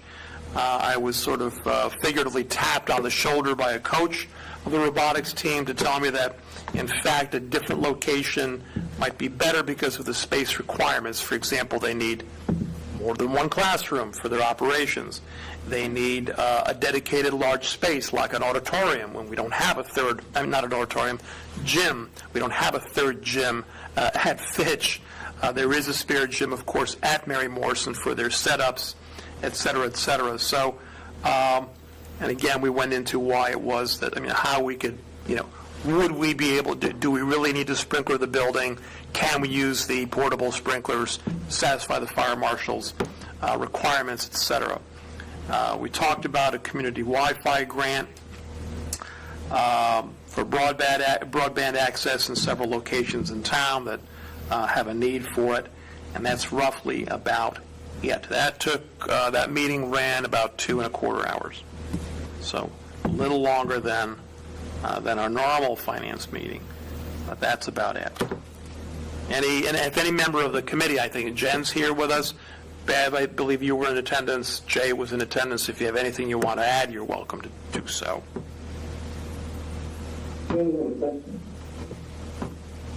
I've got a question, Bev. Yeah, so in the meeting in the beginning of June, there was a request for some details into the budget transfers that happened in the FY25 budget. Was there any follow-up on that? I don't think that there was at that meeting. I don't remember that there was. Was there? Budget transfers that Ray proposed, you mean? No, the budget, how the approved budget got changed when it was inputted into the operating budget. So the modifications made from the board-approved budget to the operating budget that happened, I think Ray said it happened in upload, but there was a lot of changes made at that point. Well, the short answer is I don't believe that we discussed it at the July 15th meeting. No, we did not. All right, and then just another thing, I did skim over the minutes from the June meeting, and I didn't see that request wasn't on those minutes. I don't know if that is worthy of bringing up or not, but well, we thought we'd just ignore it. Maybe it'll go away. And that's about 3.5 people ago. So yeah, unfortunately, I didn't notice until I was scanning the minutes last week. But all right, but thank you. Yeah, I listened to the meeting, I think, after the fact. with the robotics, two questions I had, or it kind of came up, is the robotics, the Fish Falcon, the aluminum Falcons, the robotics team has quite a bit of machining equipment. Is that school owned? Is that team owned? That was a question. I think they purchased it through their grants and fundraising, but Good question. I would think, and obviously the robotics folks are the best ones to ask, but because it's been going on for a number of years, there are a lot of outside corporate sponsors from which they draw funds to buy this equipment. And if they're a club, it's if you look at the football team, for example, who owns the helmets and the padding, right? Didn't we buy that stuff for the football team? If we don't buy it for the robotics club, and its equipment is bought by, say, United Technologies, through a gift from United Technologies, who does the equipment belong to? I don't see how it would belong to the school district. To find out who insures it. Well, would it be ours because they gave us the funds, and then what we did was with the funds was we purchased equipment, Well, they gave who the funds? the aluminum Falcons. Well, this is the same question you'd have if you have a club Yeah, and they have a bake sale and they sell brownies and cookies. yeah. And they take the cash and they buy something with the brownies and cookies. Does the school district now own that something? Because the club raised money for, to buy a gizmo. I'm serious. If there's insurance on a piece of equipment, there's an owner listed on the insurance, and that should answer the question. I think we can get to the heart of the matter, but you're going to have to give me a little time to figure out, ask some questions, and I can get back to you. I think the folks running the program would be in the best position to provide the information. Otherwise, we're guessing about what it is, what it ought to be, et cetera. Yeah, I will. Bev, Ian has his hand up. Oh, I just had a follow-up on that. Yeah, I just wanted to echo my Hold on. Mike has a follow-up question. So, with that, then they were talking about like using their like the football team would they rightfully expect to use their helmet for the football team's use, right? Right. Whoever actually owns it, and the robotics team expects to use their machining equipment for that for their own use as well. And I think at your meeting, serious concerns were raised about shared use of that equipment for, say, the EB partnership, like the new manufacturing program, or vice versa, using the manufacturing program equipment for their purposes. So it sounded to me that even if the machines for two programs to do certain similar things, there'd be a need to maintain two separate sets. That was the message I was getting from when the aluminum Falcons. There was it seemed to me the same, that if we have machining equipment, hey, couldn't the robotics club, use the machining equipment? Don't they machine things? And I leave it up to the adults running the program to describe what their needs are and to try to fulfill those needs. What I heard was that they had a safety concern. So again, I walked into the thing thinking, well, wouldn't Fitch High School, if we could find space, wouldn't that be the nice natural home to relocate them, not in a closet, relocate the aluminum Falcons physically on the campus of Fitch High School, and Fitch Middle too. But they raised concerns about what kind of space are we going to have, and could we actually supply it at the Fitch High School, and also regarding something about safety and the use of the equipment in the machine shop. That's what I remember. So this core group, the steering committee, includes the coaches, so they will be walking with us. We're going to look at the Pleasant Valley site, we're going to look at the Mary Morrison site, and we're going to look at the robotics site at the high school, and with the consultant.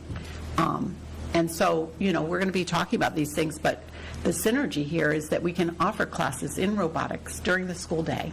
And I'll bet you that many of those kids on the team will want to participate in that and will be using the equipment and learning the safety involved during the school day, and then being able to utilize it at night with mentors that are from Electric Boat and other places. So, we have to kind of do step by step. There's no real answers yet.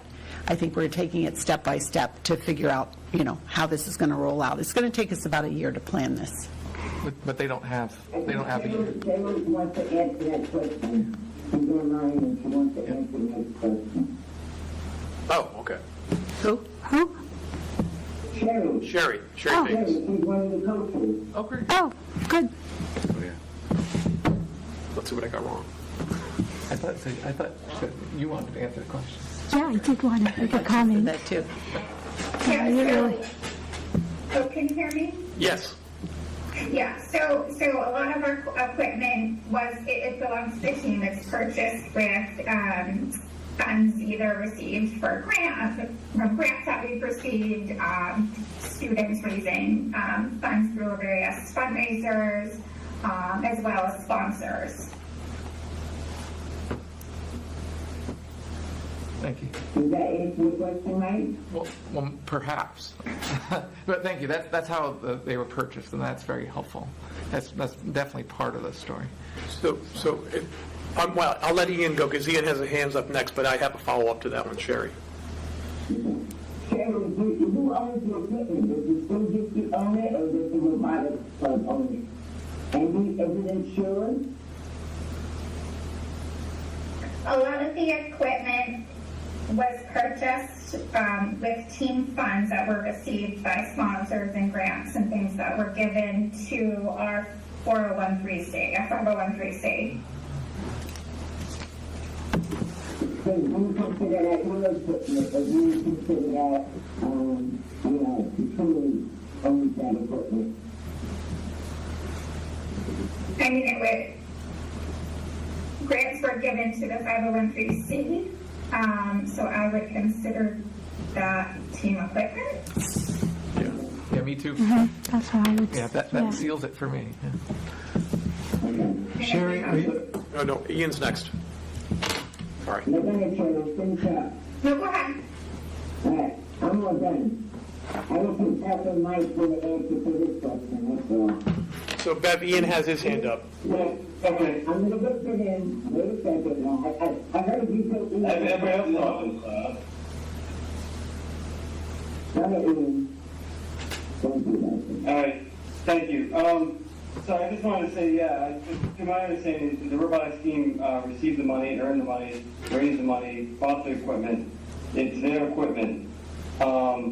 And I, for one, am not comfortable with the idea of that equipment being shared into academic use, or whether it's robotics class or machine class.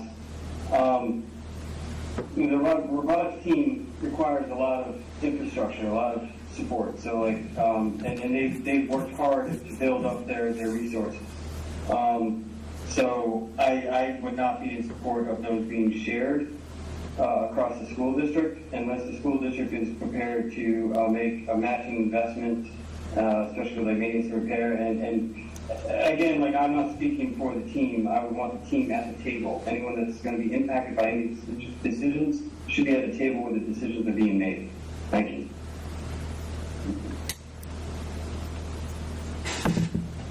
Anybody else, please? I have the hand up. A question for Sherry? Go ahead. Sherry, would you be gracious enough to take a look at ask two questions. Is your equipment insured?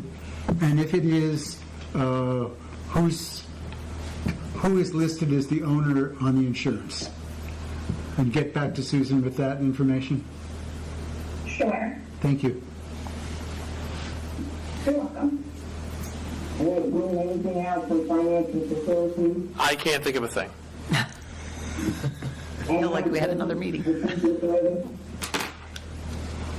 What? I'm sorry, Bev? Talking? I think maybe ad hoc budget. Yeah, that's me. We've not had a meeting. Just waiting to set that up with the finance director and the superintendent and my fellow board members, or committee members, I should say. And I don't know. We'll look for maybe some dates in August, but honestly, I'd be open to maybe just waiting to see how the finance director rolls out the budget based on a lot of the interactions I've seen so far. I think we're kind of already in a lot of in alignment naturally. But I'll send an email around. I'd like to have at least one meeting to kind of have a meet and greet with the with a new finance director, superintendent, and our committee, just to kind of like, match notes and share what we have compiled from the previous session. That sounds like a good idea, Ian. We'll try to figure out a date on that. Yeah, maybe mid-August might work. Mm-hmm. Thank you. I'll send an email around. Okay, thank you. Try to coordinate. Thank you. Communications is on here. If the communications people get together and come up with a date for communication meeting, or we still move on with that? Yeah, we have not set a date. All right, can you please speak to that? Communication people get together, get a date, and talk about how we can advance our school district and public honor. You mentioned the AG, SAOGA, Board of Ed liaison, we don't meet again, I don't think until October. Athletic field?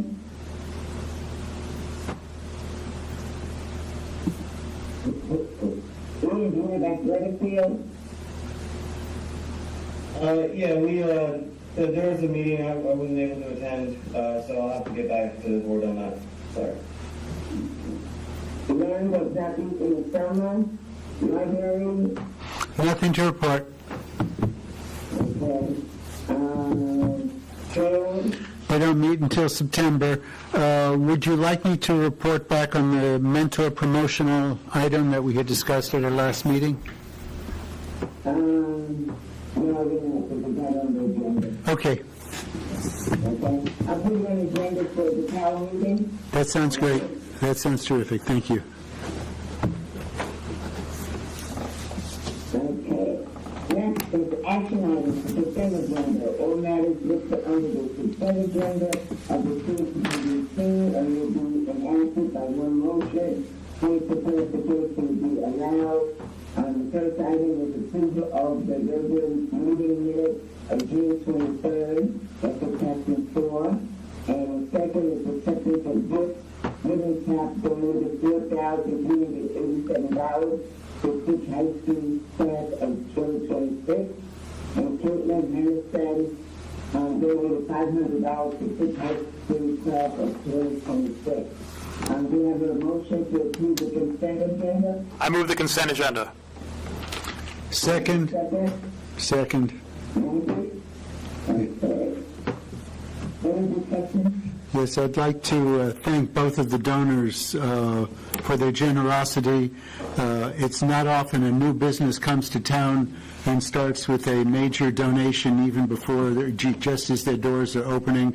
May that be a forerunner of future businesses' practice. And I hope we send them thanks for those. Correct, Susan? What's that? We do send them thanks for those. Thank you, notes. Oh, yes, we always do. Absolutely. Okay. Even better, go patronize them. It was fundraising Yeah. from families. I haven't been there yet. It was All those in fundraising. It favor wasn't of from them. approving the consent agenda, say aye. Aye. Aye. Opposed? I thought they said the proceeds of the food that the people consumed. Abstention? It wasn't fundraiser, but it was money that the families would have spent themselves, and so this Next is business the old receipts. business and new business. Yep. And the new business all has to be policy.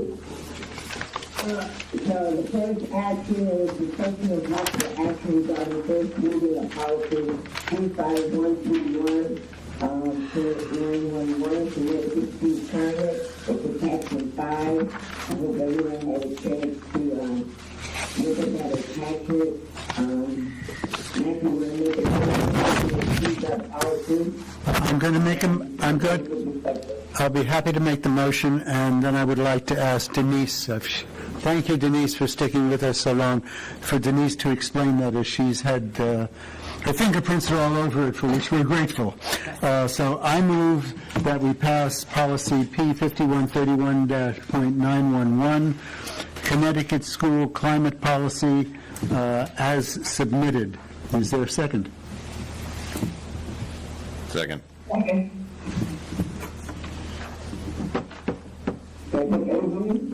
Denise, you're up. Sure. Good evening, everyone. So we have been aware of the new school climate legislation since last year. It actually passed during the 2023 legislative session, and districts have had time to become familiar with the legislation, and it actually goes into effect for the 25-26 school year. There's quite a bit of meat in this policy and regulations. I'm just going to touch upon some of the key features. One is obviously a definition of school climate, and then the requirement that schools develop what's called a school climate improvement plan. And the plan actually is aligned to the national school climate standards that talk about people feeling, or that, highlight people in the building feeling a sense of belonging, feeling that they are, let me just get them out, that they, first of all, there's a shared vision for promoting and sustaining a positive school climate. And there's a focus on preventing, identifying, and responding to challenging behavior. And in this area, I'll just highlight the fact that the bullying is now considered a subset of challenging behavior. And I'll come back to that in a moment. But what that means is that the new school climate policy will encompass how we respond to acts of bullying. The second National School Climate Standard addresses academic, social, emotional, civic, and intellectual skills, and providing a sound environment in which those skills can be developed and sustained. It also focuses on a restorative school environment, and overcoming barriers for students in terms of forming relationships, re-engaging disengaged students. So our work in terms of attendance will be improving attendance will be addressed in our school climate plans. The nice thing about the school climate plans is that it includes a rubric where the schools and their school climate committee will self-assess their practices in these 5 areas, and then set some goals to strengthen their practices or continue promising practices in these 5 areas.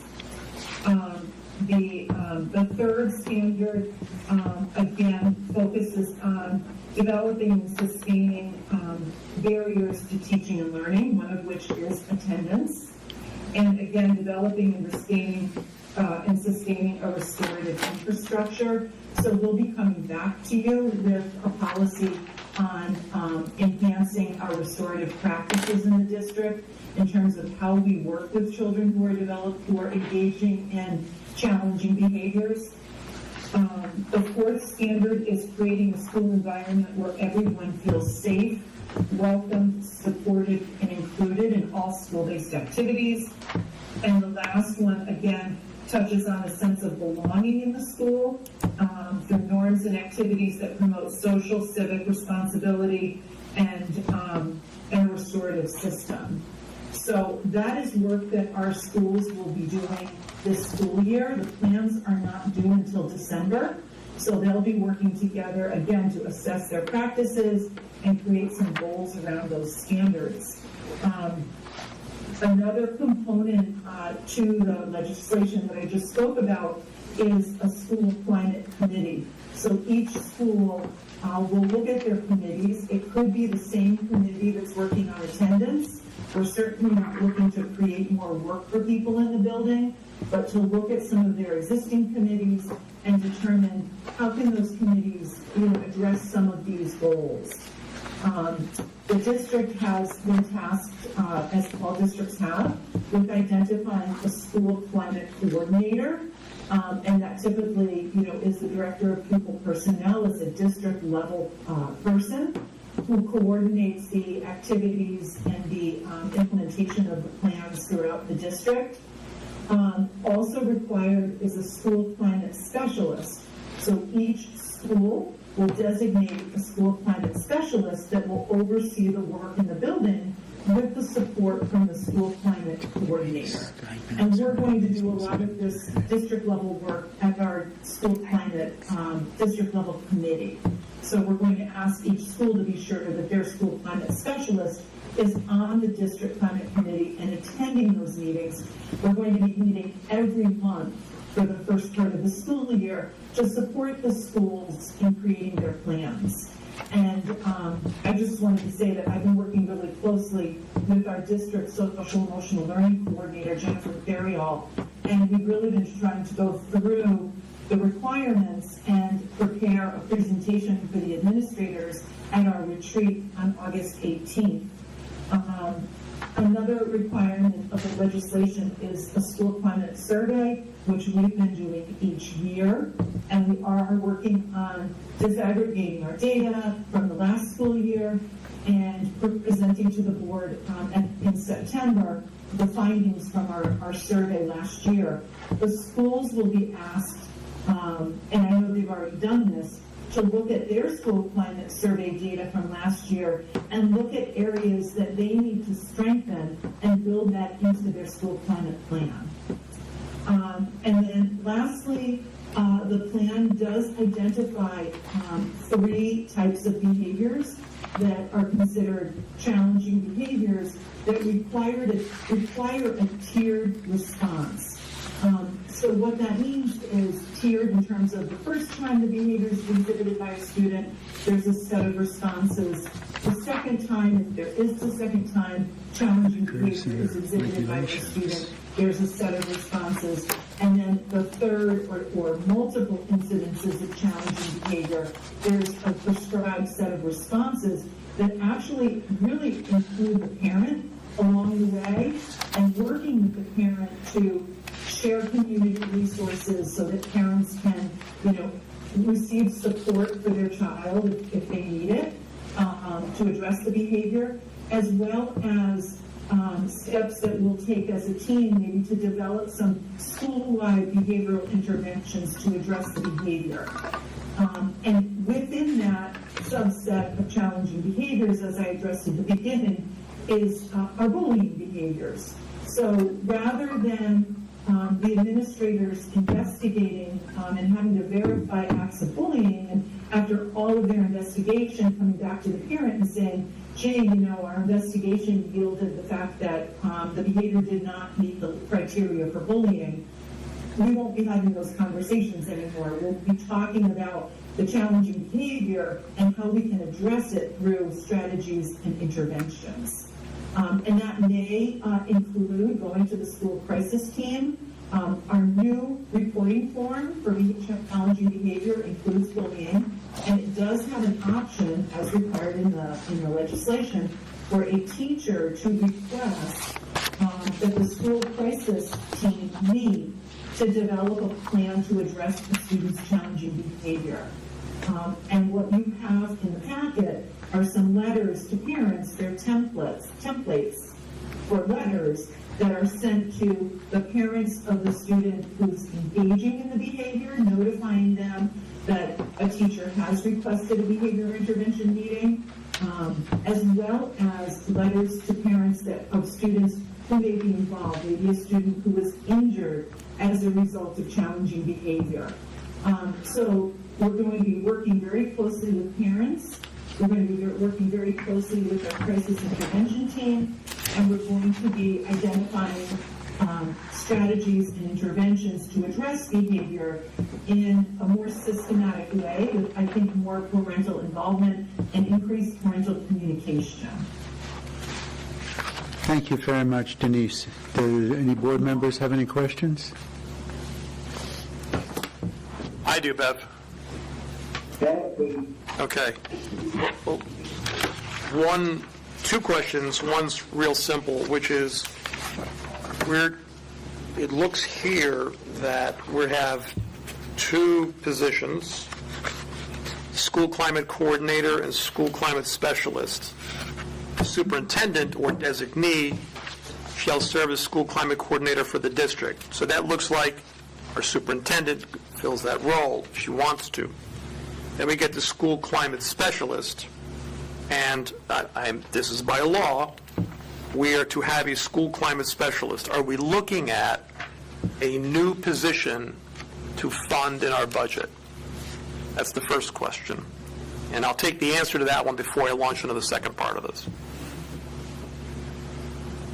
Well, obviously, it's up to Susan, who she designates as the district school climate coordinator. I've been fulfilling many of those duties as the chairperson of the school climate committee district-wide. But in terms of, it does need to be a district-wide administrator. In terms of the school climate specialist, our understanding was that that would not be a new position, that it would need to be someone who's, not a classroom teacher, because the school climate specialist will be the person who will be conducting an investigation when there's a report of challenging behavior, including bullying. So it will more than likely be an assistant principal, or it could be a co-position with an assistant principal and a social worker, or a school psychologist, or a school counselor at the secondary level.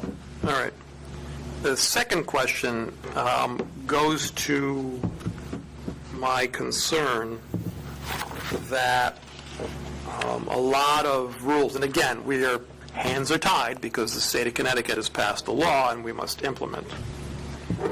A lot of times, policies that we adopt, rules that we adopt, start out with one purpose, but then are written so broadly that they can apply to many different situations, and the only guardrails, the only control, frankly, is the staff's discretion and common sense. And if we're going to discuss bullying, I think we can all agree bullying is not a great thing. It should be addressed. Obviously, physical violence, threats of violence, harassment. My concern is that while we're talking about bullying, if we look under definitions for positive, sustained school climate, we're talking about norms and values, expectations that support people feeling socially, emotionally, culturally, racially, intellectually, and physically safe. It talks about people treating one another with dignity, etc.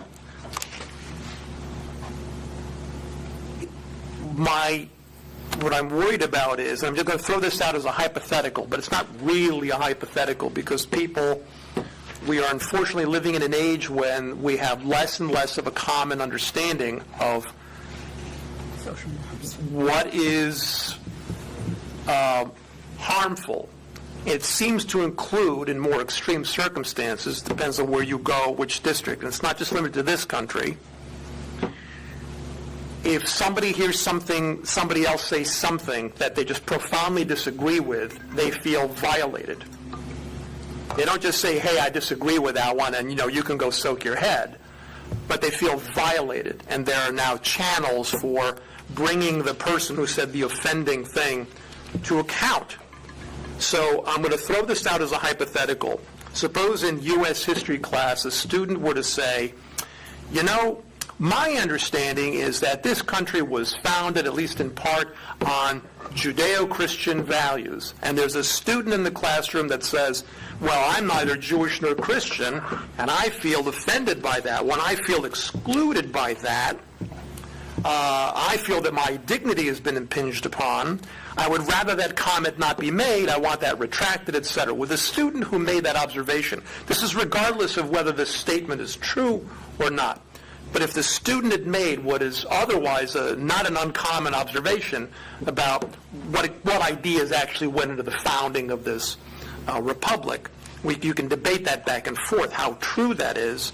Would a student who'd made that statement, who made the other student, who was neither Jewish nor Christian, made them feel uncomfortable, excluded, and any other words you want to use in here, would we now be looking at the student who made the statement, would they now be looking at some sort of a response? Would they be asked to engage in a restorative justice session? Would they be asked to reflect upon their statement and the effect the statement may have had on somebody else in the room, and so on and so forth, with the likely outcome that people would just keep their mouths shut rather than say anything that somebody else might disagree with? So now we've gone beyond bullying, beyond harassment, because we've made somebody feel uncomfortable. This is the climate that we're living in right now, where I feel uncomfortable, somebody else needs to be held has to be held to account, and we've gone beyond the normal, what used to be understood as actual harassment. So just to provide some context, with the regulation, if you refer to page 6 of the regulation, I think it gives a little bit of context in terms of the behavior we're referring to, in terms of the prescribed responses. So there is what's called, I alluded to it earlier, a tiered response system for responding to challenging behaviors. There are 3 challenging behaviors that trigger a tiered response, and they're listed very specifically. One is when a classroom has to be temporarily cleared because of unsafe behavior of a student or students, right? So that's pretty specific. B is if a student makes a credible intention to cause bodily harm to self or others, right? So when we talk about credible, we talk about students who have the cognitive ability to understand the ramifications of their statements, right? So a credible threat to cause harm to self or others. And the last one is behavior that results in an injury, and it has to be a physical injury, not an emotional or psychological injury. We're talking about a physical injury that to someone, a student or a staff member, that requires medical attention beyond first aid. These are the 3 types of behaviors that trigger a tiered response. And the tiered response is based on how frequently that a behavior, any one of the 3, has been exhibited during the school year. And it involves notifying the parent, having the parent come in, potentially going to PPT to revise a behavior plan if the student has an IEP. If not, maybe making a referral to PPT for a functional behavior assessment. So these are the specific behaviors that trigger the tiered response.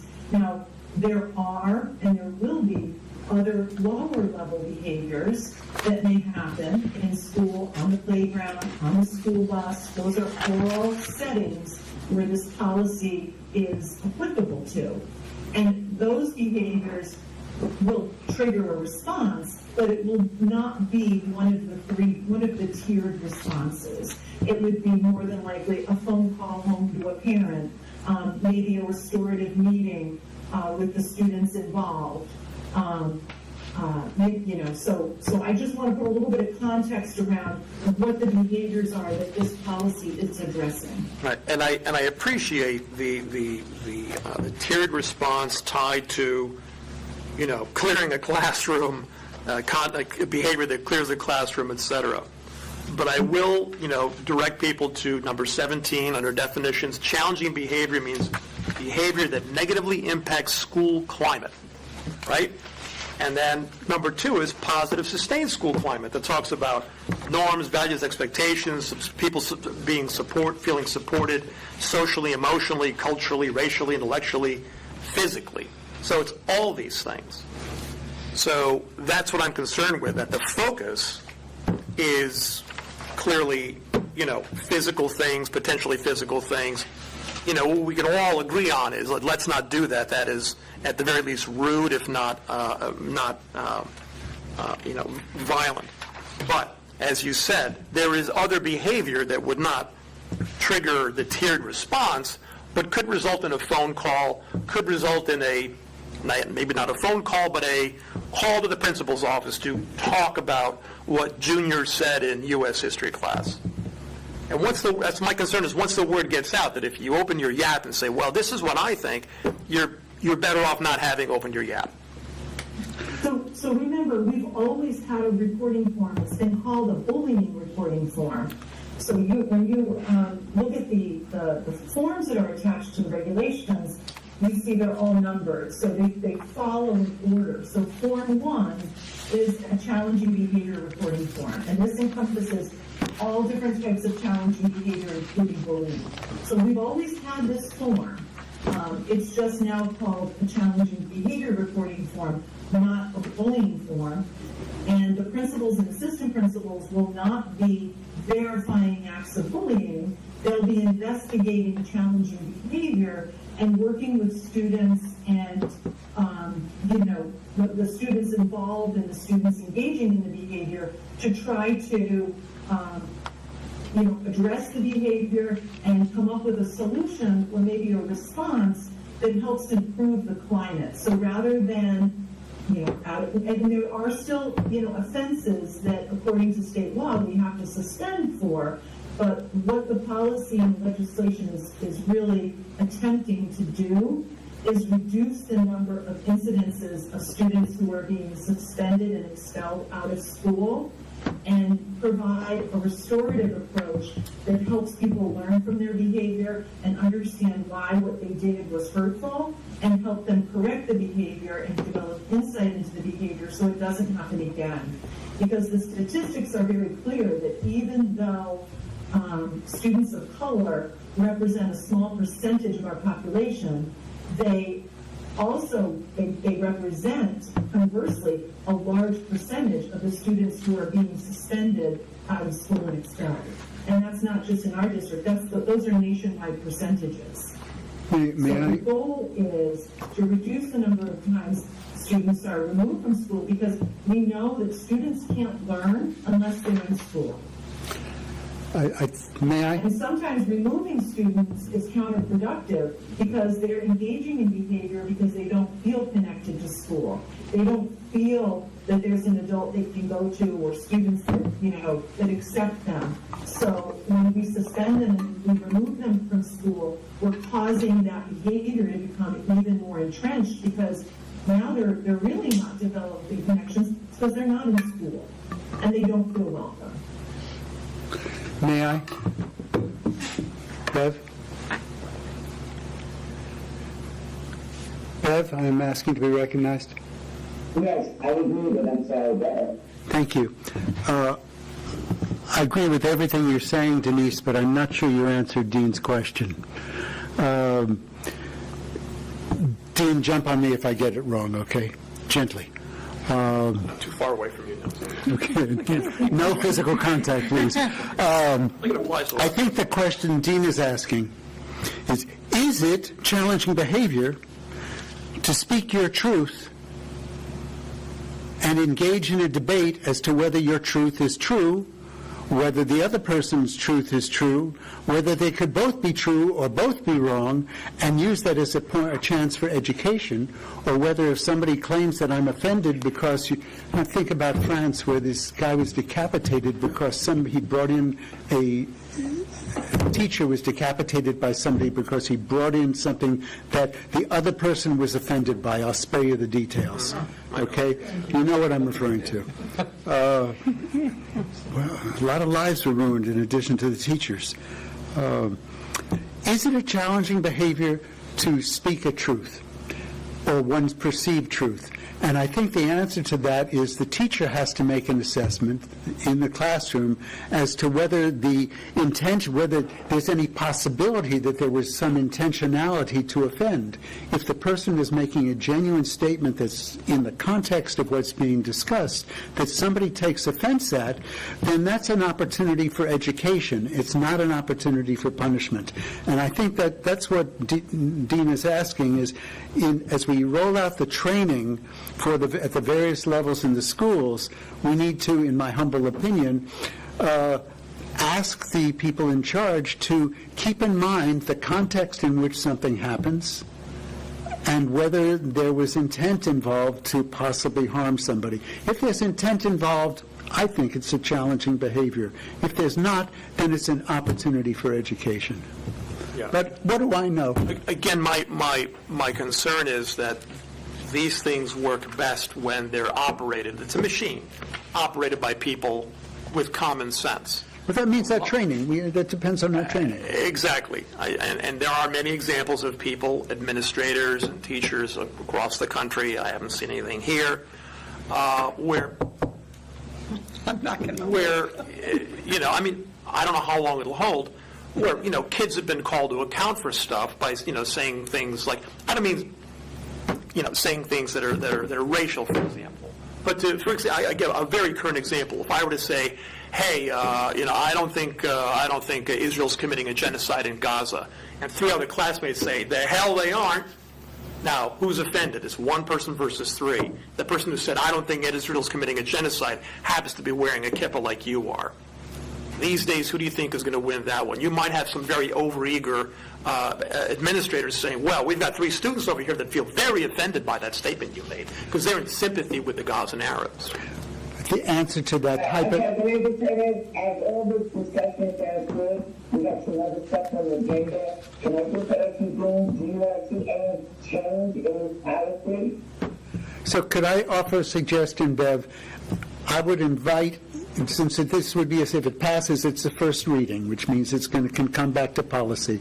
I would invite any board member who has suggestions that he or she thinks could improve the policy in specific guidance. Maybe we want to add something for the training component. I'm not sure, but to send that to us, and as long as I'm here, it'll be taken seriously.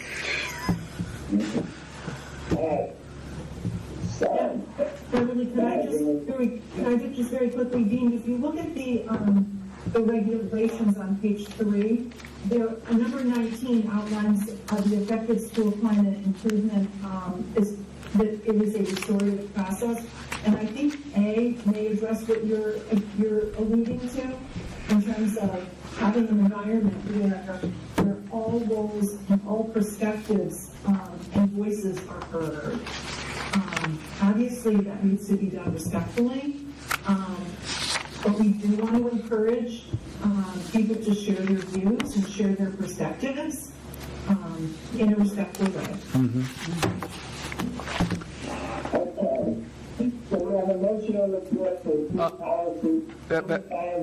Bev, I still have a question. Or it's a suggestion. So it's more concrete.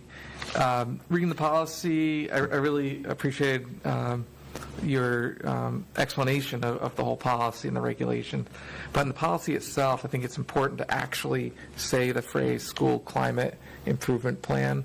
I mean, it's sort of alluded to because it has a shared vision and plan, but let's use that terminology because that's this keystone that we have. You may differ on this, but my suggestion is to also include the word bullying in the policy itself because people are going to be looking for the bullying plan, right? And so I know it's in the regulation, but draw that out in the policy as well.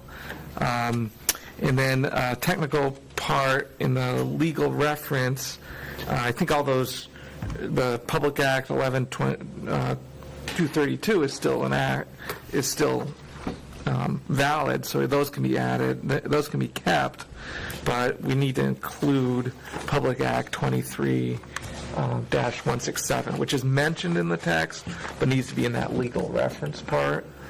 And then my last kind of urging is that I really found the definitions section helpful, but that definitions are, I think, they're part of the regulation, and I think those would be better placed in the policy itself. So keep those definitions in the policy because there's like maybe 19 of them, and I'd say over half of them, those terms are already used in the policy itself, and then the ones that aren't, I think should be like bullying and the school climate improvement plan.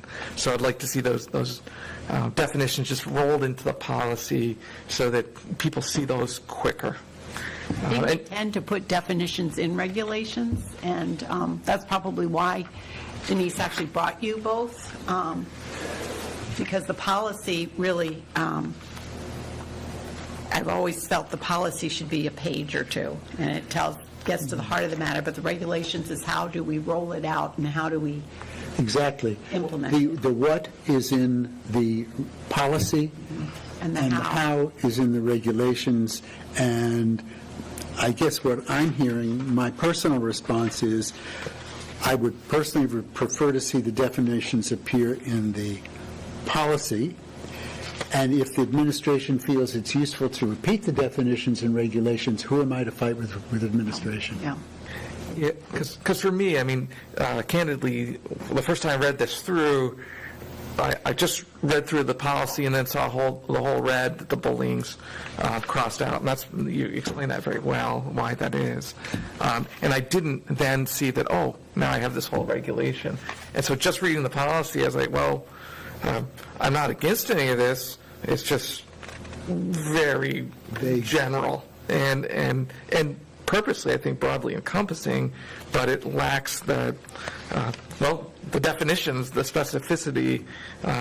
So if I saw this policy, like if I had a problem with, one of my children was complaining about bullying, for instance, and I looked at this policy, it's like, well, there's got to be there must be another policy that has this, because it's not even mentioned here, but the definitions really would, okay, I can see what's happening here.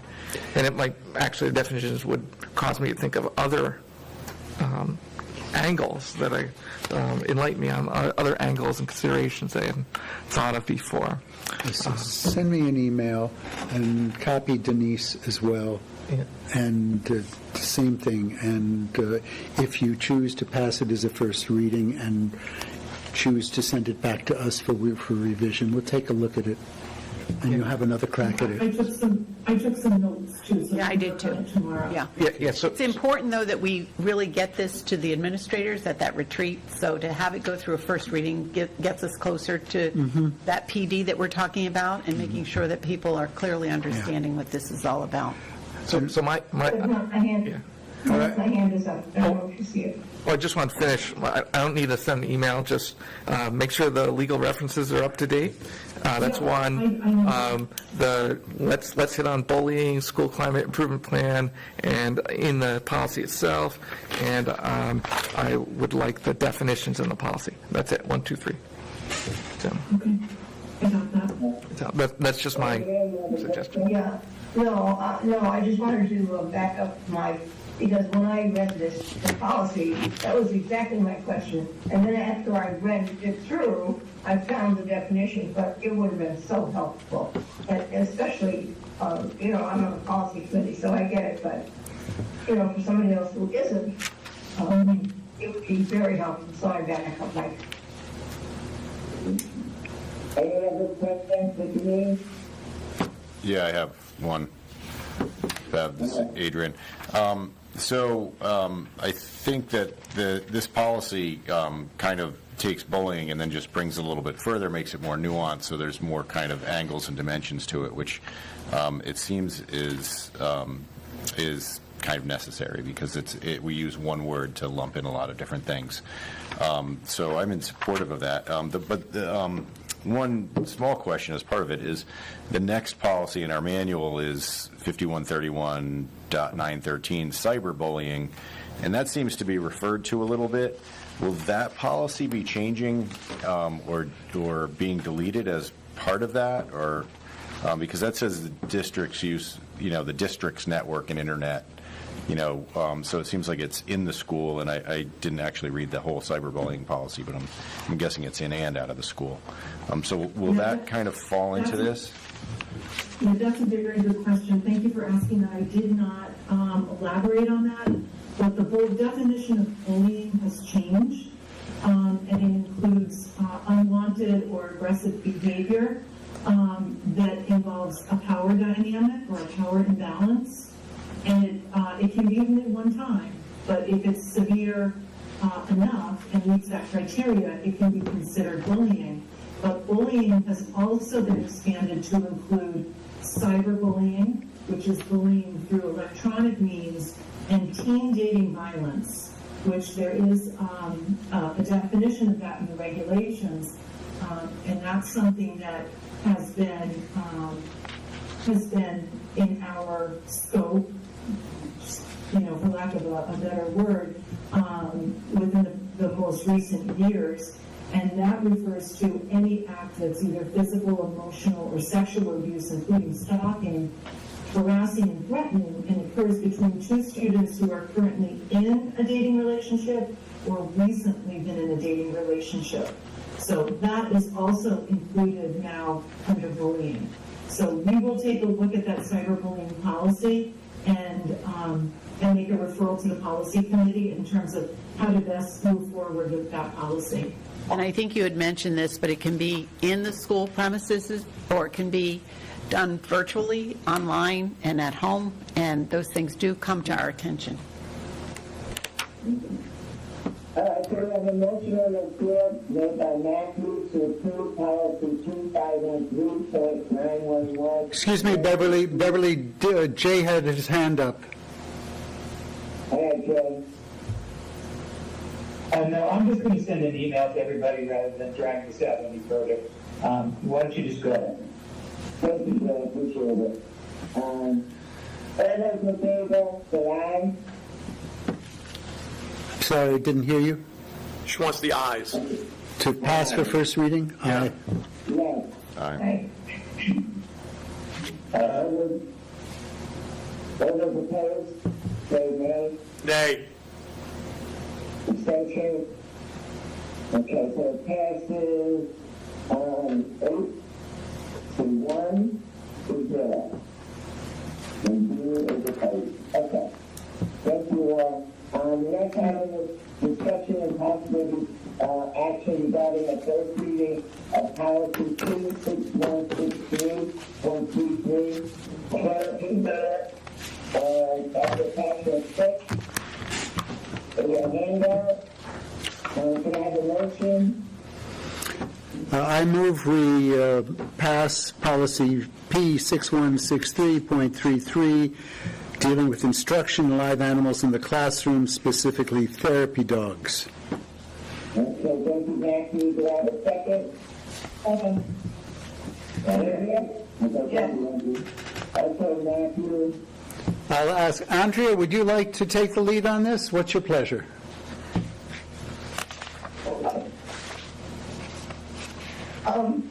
I'm just 100% in favor of this, of all of the positive aspects of the policy itself, and also having had experience with this in my school, in the school where I was principal, and seeing the positive effects of when it was a CNI dog at that time that the teacher would bring into the classroom.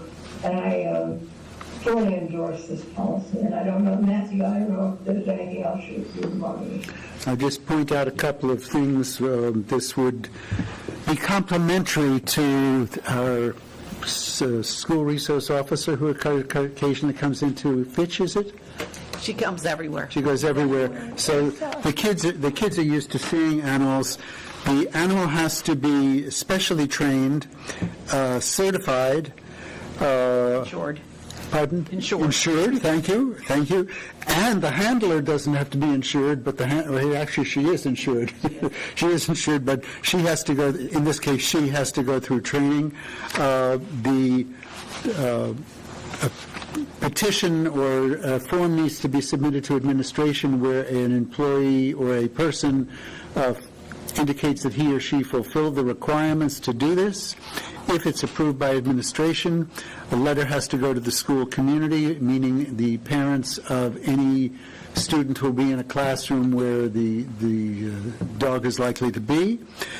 And to the entire school community will be notified, and then the families of the children in the classes that are affected will also be notified.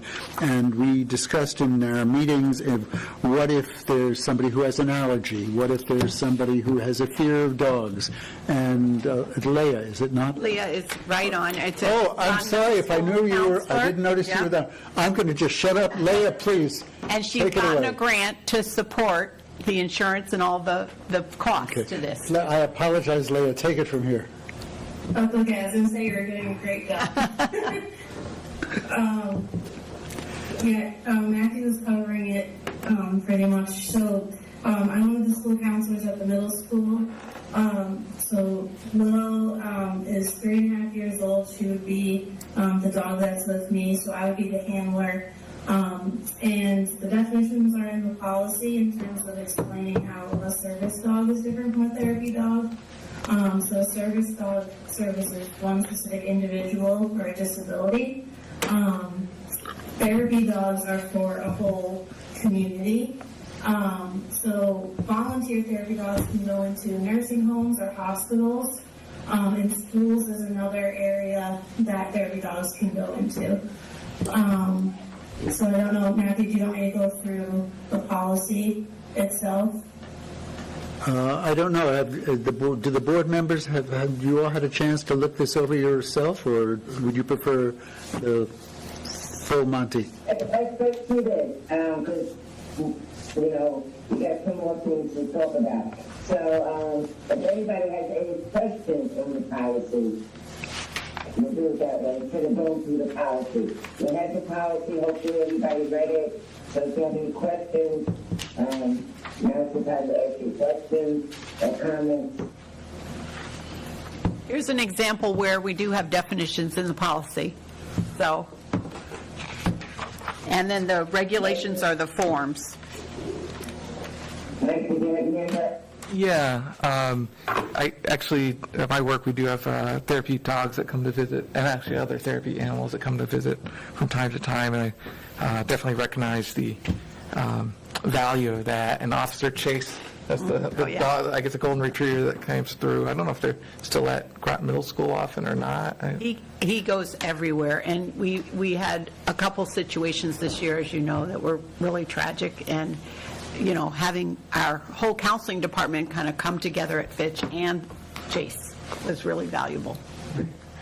So very supportive in general. I do have reservations about the policy as written. As I was reading it through, I thought, well, what is the scale here? I understand right now it's about Willow and the Groton Middle School, but I read this policy, there could be several therapy dogs per every school, potentially in a classroom every day.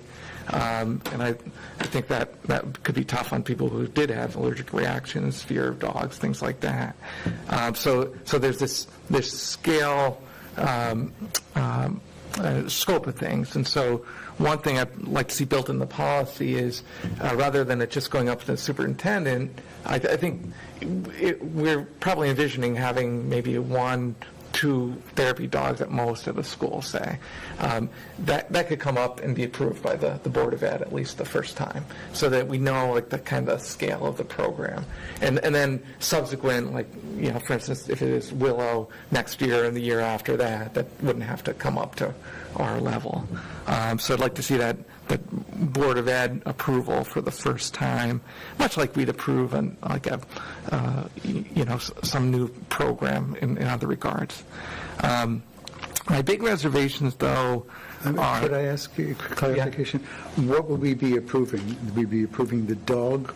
The dog and the handler, yeah. And so that we know, as a board, that now Groton Middle School has a dog, and now Thames River has 20 of them. Could that be accomplished by requiring that the board be advised before any new dog was entered into a school, and at that point, if a board member had a problem, he or she could raise the issue?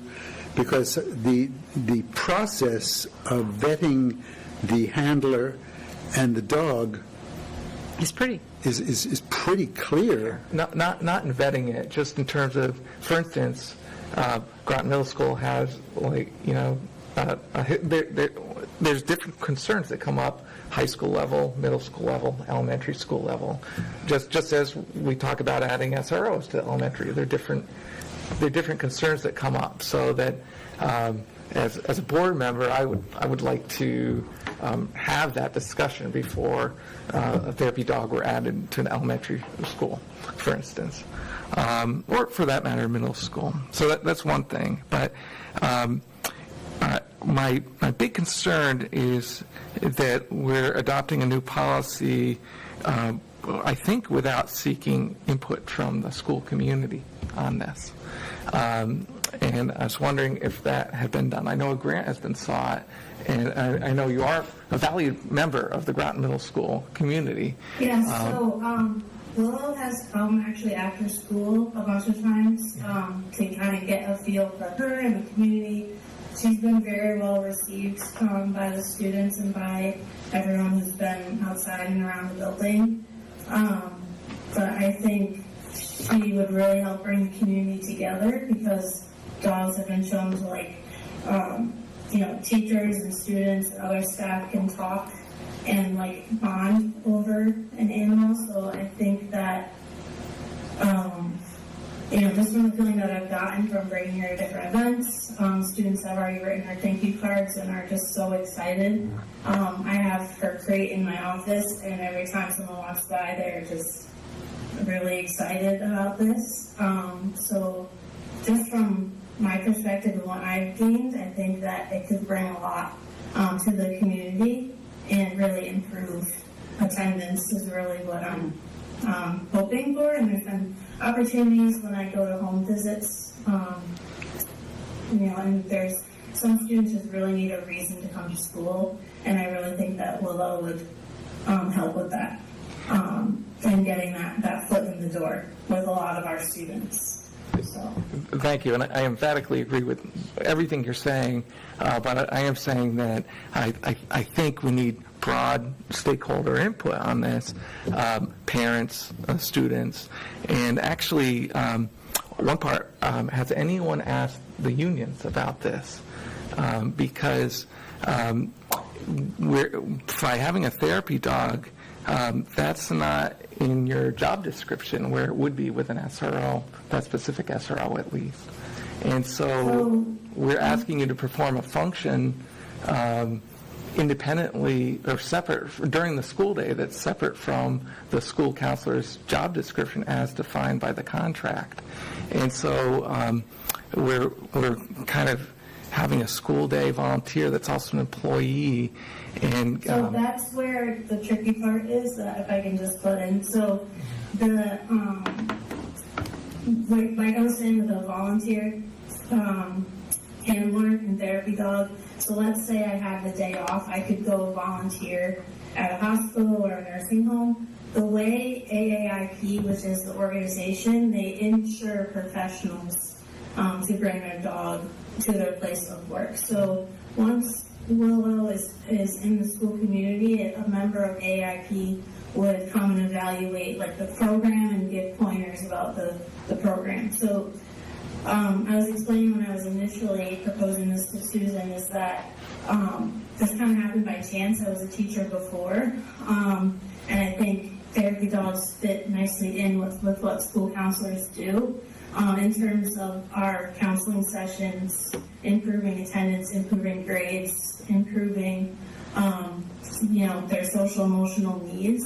So it would accent my work and help, improve what we're doing as mental health staff at GMS. And, if she can be an assistant at other schools, we can look at that. But I'd love to start small and look at improving attendance and providing a positive reinforcement to students who are coming to school.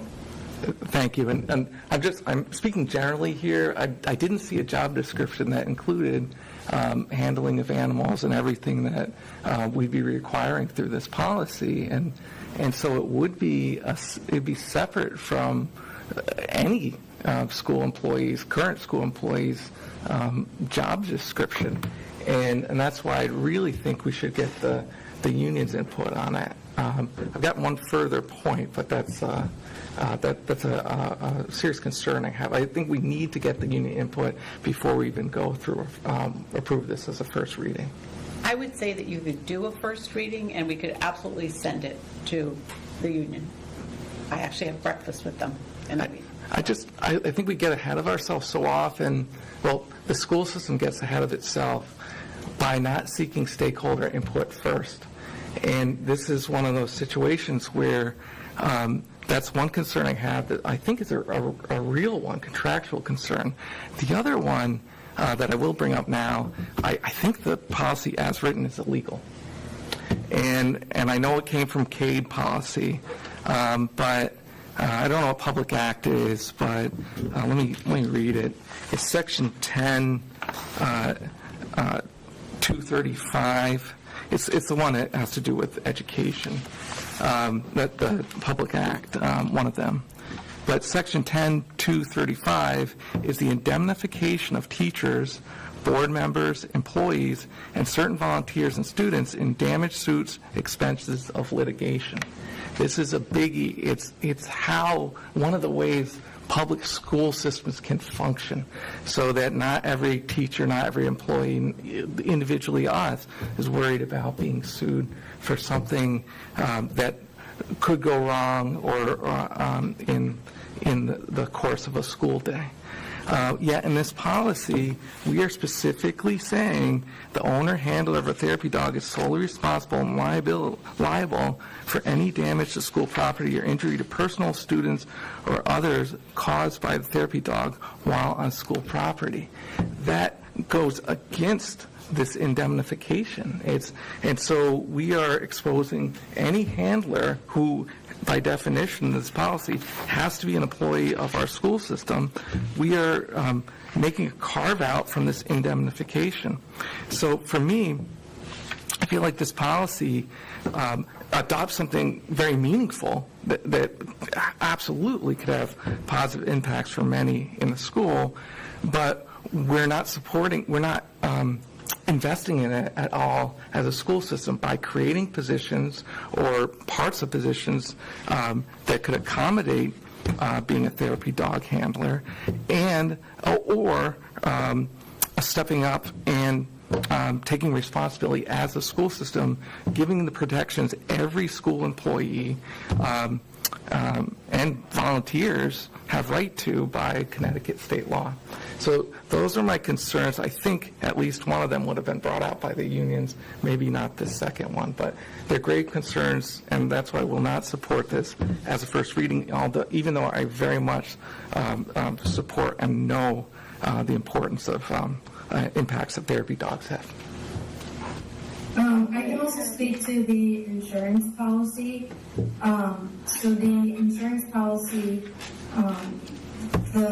the regulation put in place by the board is that the Groton Public Schools covers up to $1 million per incident. So the insurance that I would be getting covers that which is already in place. So Groton Public Schools would be the insurance holder. That's not what it says here, though. It says the owner handler of a therapy dog is solely responsible and liable for any damage to school property, injury to personnel, students, or others caused by therapy dog while on school property. That's 3 or 4, and then in the regulation, it's even more specific about liability that a school employee would incur personally. And that's a problem. When I reached out about the insurance policy, I was told that the Groton Public Schools would be the insurance holder, so they would be on the insurance policy. Jen, you have a question, Jen? Me, yes. Did you say Jen or Jay? Andrea's had her hand up for a while, actually. Okay. Adrian and then Jen. Thank you. I wanted to respond to the idea of opening a policy to outside groups, parents, or even, I don't mean outside groups by the union, but to any group. If we start doing that, we are opening a door that we will not be able to shut. There are so many policies that address issues that people stand strong on. And for us to open that door, we will not be able to shut it. That's what we're here for. Okay, Jane? So my issue with this one is, it's like specific to one animal, right? Like therapy dog, and I know the grant was for a dog, but why couldn't it be a cat or a snake or whatever it may be? So, you know what I mean? Because you're opening it to like just being dogs, right? And not necessarily sure if we as a district, should get into the business of having therapy animals, like, throughout the school day. It's a good idea. It's great, like, Officer Chase comes by, but I'm not necessarily sure if it's wise to have an animal there every day, especially if there's kids who are allergic, and that's my concern. So I would like to also cover the concerns about allergies and fears. So in terms of allergies, I would be collecting data on specific children who basically it would be a permission slip to opt out of any interaction. And most of the interactions would be with the students on my caseload, so I can gauge who is comfortable having Willow in the therapy sessions. So that covers in terms of the allergy, and Chase comes in pretty often.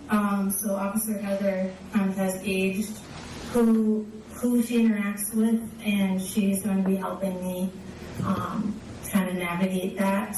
But Willow would be primarily in the school counseling suite in my office.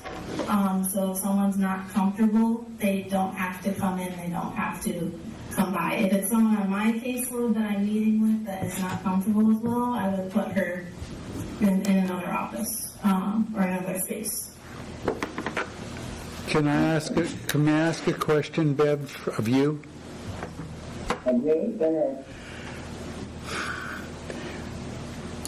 I've been listening attentively, and I have mixed feelings, but I'm wondering if we can thread the needle and maybe even without a policy, but just as a formal policy that sets it in stone in a single way, if we could do a demonstration pilot for a semester, if the board could authorize a demonstration policy for a semester with one animal in one location and see what we learn from that experience and then do the policy. Does that thread the needle sufficiently?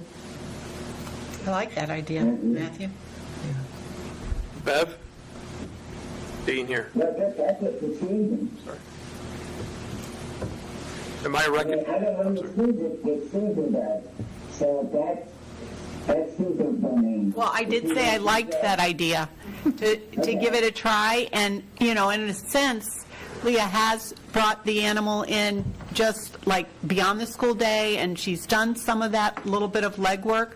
But I like that idea. And I also was going to recommend that we send it to Jody at CABE to have him look at that, and especially, indicating the 10-235 and see what the discrepancy is. And that'll also give me time to talk to the union, and, and we'll be able to introduce the idea to the school community and get their feedback as well, whether it's parents and, teachers and everybody in the school community.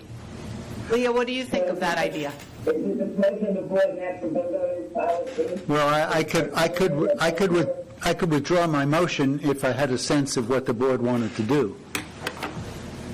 Do you want to vote on it? See how the vote goes for the first meeting? Do you want to withdraw your motion? Do you want to table it to the next meeting? I got to say, I'm grateful to Michael for pointing out the language underneath number 6 on form number 1. I read it, but I obviously didn't understand it properly. That's what you get for putting civilians on a board of education. I guess I'd like to withdraw the motion, and then perhaps, well, it's on the same topic. Could I make another motion based on the same topic of therapy dogs? Would I be legally able to make a motion or amend this motion to authorize a 6-month pilot and defer action on the policy? Oh, boy.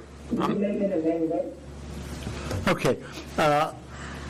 Would somebody like to make that? I made the motion. Somebody else needs to make an amendment. I'm not the parliamentarian. Okay.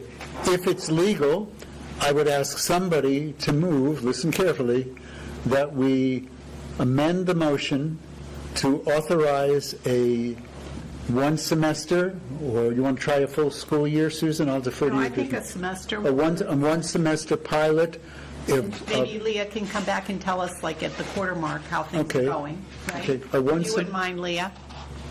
I want to get this into the schools this year if we can, and the objections are reasonable, and we need to deal with them. And that's, you keep talking about your motion, that's how we get. Okay.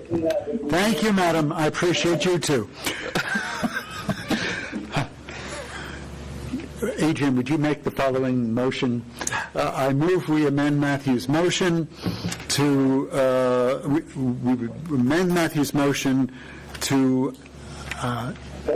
have a one-semester pilot of the therapy dog project in the Groton Middle School, and defer action on the policy itself until such time as we have information for the motion. And fortunately, we have somebody who's going to listen to the tape, too. So, since you pointed at me, I'll just, I don't feel comfortable making that motion because I think Mike did a great job of bringing up a lot of concerns, and I would be concerned about the pilot. I think we should think about the pilot idea a little bit more before we push it forward. That's the only thing is I received funding from Groton Education Fund, and in addition, funding from Newtown Public Schools, an organization that was funded by a family who was impacted by the Newtown shooting. So I do have funding for this coming year that I would think would need to be utilized. And then I can send along to my proposal that I sent to Groton Education Fund so everyone can read like in depth the purpose and the results. Again, it's a resource for the whole community. I don't see it as like another position. I see it as something that will help me do my job better as a school counselor and improve the Groton Middle School community because it is such a large student body. I see Dean's hand up. I'll make them, well, are you withdrawing your motion and looking to... I was going to amend it. You know what I want. Do whatever you want. Say it any way you want. Can't do anything. There's a motion on the floor right now. So the best I can do is... Move to amend the motion to... Move... Yeah, okay, so I move to amend the motion that's on the floor to... Wait a second. Can you do that, Dean? I would prefer that Matthew withdraw his motion. Good, yeah. I would too. Okay, I withdraw my motion, Thank you. and I would like... Who did the second? Who did the second? Whoever did the second. Okay. I'm trying to. So I move that we take advantage of the funding that's available to let our staff engage in a pilot program for a semester. That would be two quarters, right? Mm-hmm. With the therapy dog, see how that rolls as a condition to moving forward with a vote on the proposed policy, the proposed therapy dog policy. Is that too much? Can you make that more concise? And make it more concise. I'm not known for that. He's a lawyer. Here's a blank sheet of paper. I'm paid by the word, like a journalist. No. I don't need it. I have my own paper. Anyway. I thought it was pretty good.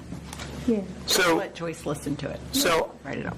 I move we adopt a pilot program, a therapy dog pilot program to gain experience and information as a condition of considering and possibly adopting a therapy dog policy. Okay, I have a second. Matthew will second it. Works for me. I'm going to point of order. Oh, my God. I'm sorry. I'm supportive of the pilot program idea, but the point of order is the pilot program isn't on the agenda, so we would run into FOIA concerns here because the item is policy, and then that I know for sure. Right, or I think that's what I believe for sure. And then I've got a question, additionally, point of order, is would a pilot program, the idea of it, have to go through a committee first before it came to us? I think it'd probably be the CAL.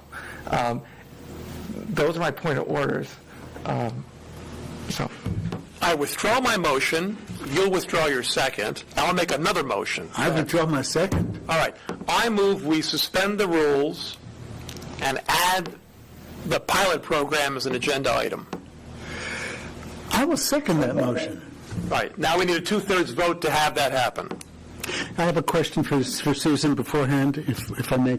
Susan, can you assure us that the school insurance will cover Leah and any potential damage that... Matthew, can you ask that after we vote on the suspension of rules, okay? Well, I thought that might affect people's vote on the suspension of rules. I know that as part of the grant, the insurance was part of it, and it is going through the school district, so it is happening.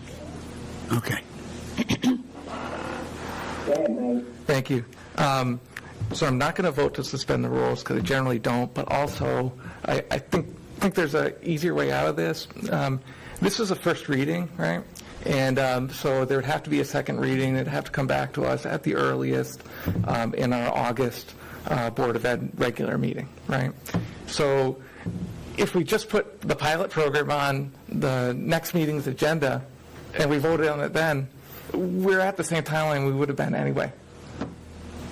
I need to put the insurance in place, and then I need to work with the principal, make sure I'm all set for the first day of school. I need to prep the students at the SOAR meetings and things like that. So the more time I have, the better. But I understand all that, but the Board of Ed could only tonight have approved the first reading of the policy. That doesn't put into effect. The earliest it could possibly be in effect is at the end of August, because we would need to, it'd have to go back to policy committee if we had gone that route.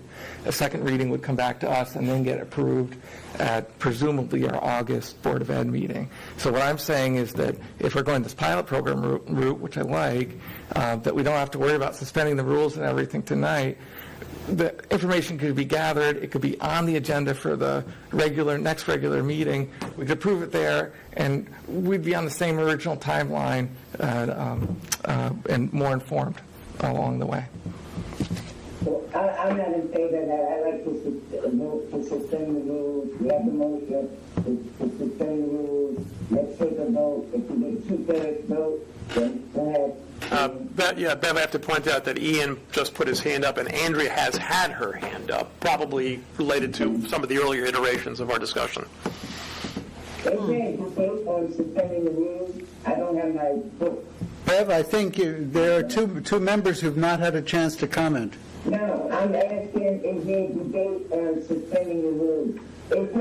When we vote to suspend the rules, do we debate on it, or do we vote? Debate? Yeah. Okay, all right. So, Andrea. The question I have is for Leah, and that is, does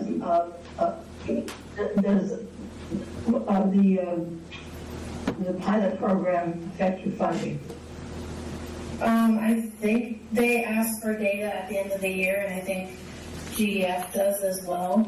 I can check on that, but what I asked for funding for was for the insurance as well as an additional certification and the Pet Partners registration and the AAIP membership, so I need all those things to do the pilot program. And then hopefully we have enough information to continue the program for the rest of the year.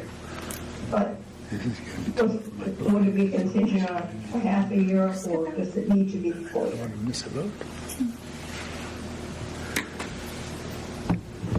I think GF asked for data at the end of the project, and so does the Charlotte Bacon Foundation. So I can ask the Charlotte Bacon Foundation if they would still fund it, even if it was for the pilot program.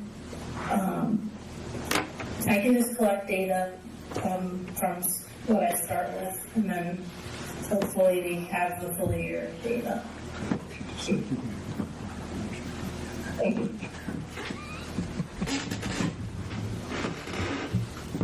Can I go now? All right. Well, I was just going to say, I appreciate Mike's analysis of the situation, and I think that he's got a good approach. Yeah, so I'd be in favor of that approach, and I'm not in favor of suspending the rules tonight and hustling this along. I still think we have time to get in line with everything. As Mike pointed out, it's a two-part process. We would be still on track if we passed the first reading tonight and then came back with the policy and the pilot program for August. We would not lose any time for all the other stuff. But thank you.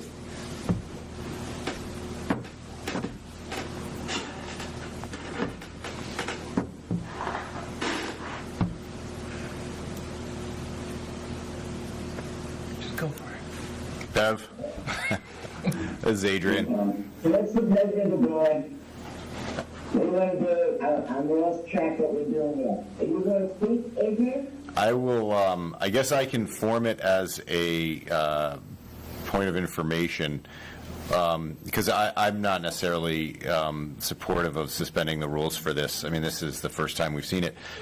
But could we accomplish the same thing by maybe resolving some of these, or attempting to resolve some of these conflicts, and then, or concerns, I shouldn't say conflicts, and then having a special meeting for discussion and vote on this, maybe after one of our other board meetings this month, and then kind of, so that way we just had time to digest it a little bit more, because that insurance thing is also mentioned somewhere else in the same policy.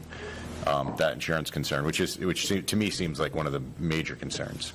So I'm just wondering if we could put a special meeting in place in the next couple of weeks, and maybe right after another meeting. Or End of our like retreat, for example? Or we're meeting in 2 weeks, right? We would need it there if we died.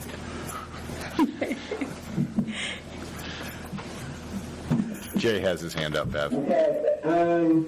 Do you want to withdraw your motion? No, I don't. No, I don't. No? Okay. No. Jen? Yeah, I just wanted to address Adrian's. I'm not an expert on this, but I'm pretty sure that first and second readings are supposed to take place at regular meetings. So personally, I would say, why don't we just approve the first reading, knowing that they would then have an entire month to resolve any issues. We do this all the time, where we accept the first reading, even if we're sending it back to policy for revision. And that gives us a month, rather than suspending the rules and bringing up, a totally new approach to it. Just accept the first reading, send it back to policy, get the answers, and then in August we can have the second reading in time for the start of school.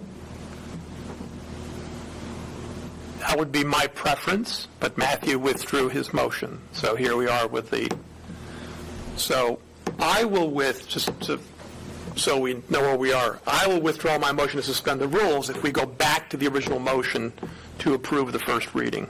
Because I feel the same way that Jay does. I just had my arm twisted. I'll withdraw them. No, I'll withdraw my motion. And I'll withdraw my second. Second now. I'd like to make a motion that we adopt P6163.33, instruction live animals in the classroom, therapy dogs, for a first reading with referral back to the policy committee to attempt rectification of all concerns. I'll second the bloody thing. Point of order. Oh, my God. No. Come on, be gentle. Wait, did you? Everything that Matthew said, because to approve policy 6163.33 therapy dog, that's the first reading. That's all the motion says. So if he's adding anything, he's amending the motion. Is that not correct? No, I'm making a new motion. My old motion was off the floor. I just made it. Oh, so let's hear it. Yeah. So wait, so you're withdrawing the first motion, so Andrea has to withdraw her second. Right. I do. She does. Right. Now go ahead with your motion. And talk slowly because Joan and Joyce have to put this down. Okay. All confused. John, John, I owe you an ice cream cone. I move P6163.33, instruction, live animals in the classroom, therapy dogs, for first reading, with referral back to the policy committee to rectify the concerns raised by board members. I'll second and note that that anything that you said past the printed motion is extraneous. We all know what happens after a first reading. It goes back to the policy committee if necessary. So I don't see that as a new motion or as a new form of the motion. I consider that to be the identical motion, my 2 cents. I'm not going to object to Dean. It's not written there, and so it's a new motion. All those in favor, do I have a second? Wait. I'll second that. So now we're on the first reading. I have been wanting to address 2 points, but we didn't have a motion for me to talk on it.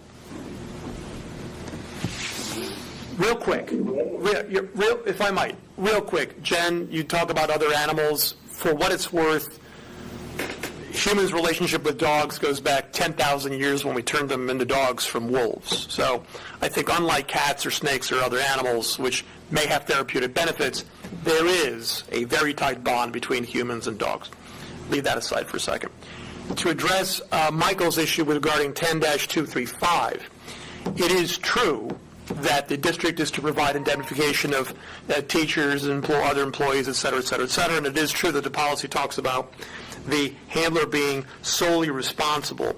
I don't think that the two things are mutually exclusive. I don't think that that's a fatal provision. I think that that can be tweaked to make reference to 10-235 to say, yes, solely responsible, and by the way, pursuant to 10-235, the district's going to back you up. Now, the question of whose insurance comes into play first, obviously any separate carrier will want to know, are they in first place or second place, in the food chain.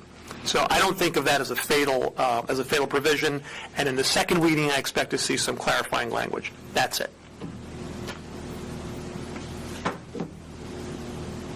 Crickets. I love it.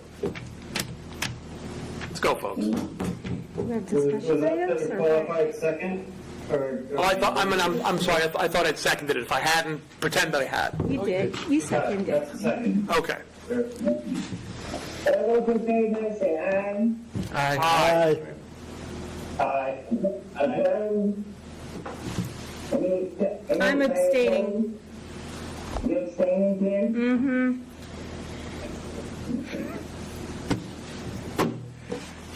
Okay. Good Christmas. I just want you to know, I got a text saying that suspending the rule is not debatable. So Is that what? I didn't have my barbecue in the books back next to me, and somebody sent me a text saying that. Suspending the rule is not debatable.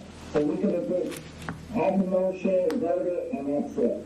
But you had the rule discussion, that's okay. All right, next, discussion and possible action regarding facility use rate schedule. I make the motion to approve the facility use rate schedule. Do I have a second? Second. Second, Matthew? That's Matthew. Okay. Sam, I'll turn it over to you.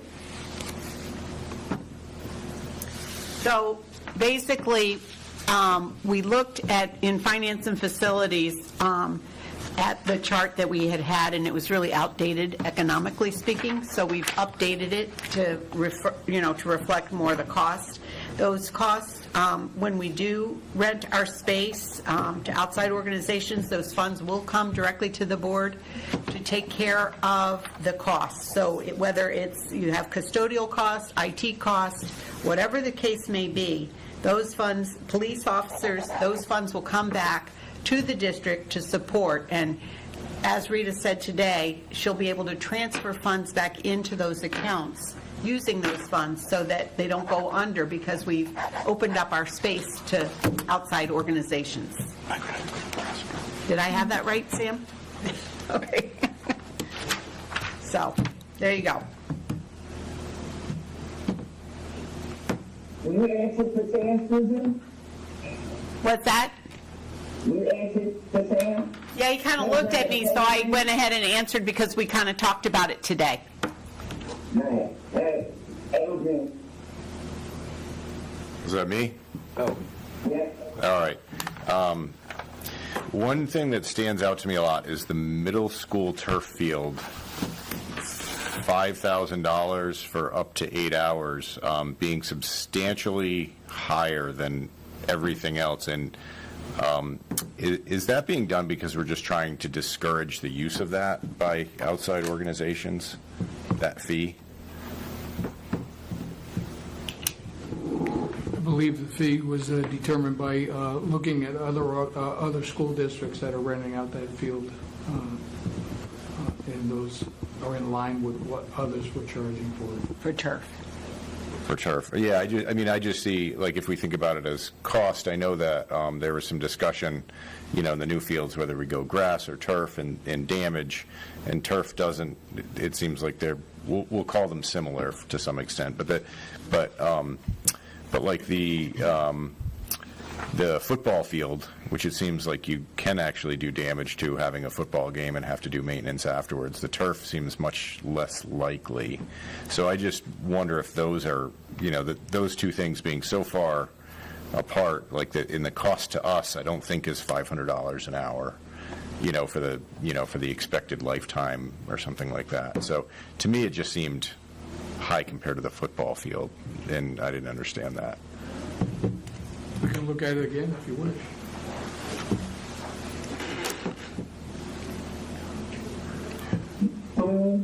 Yeah, so Sam, is it fair to say that, so the last time this was revised was in 2018, so whatever rates we had here before dated from 2018, right? That's correct. Okay. Or so, before that, but yeah. Right, or even before that.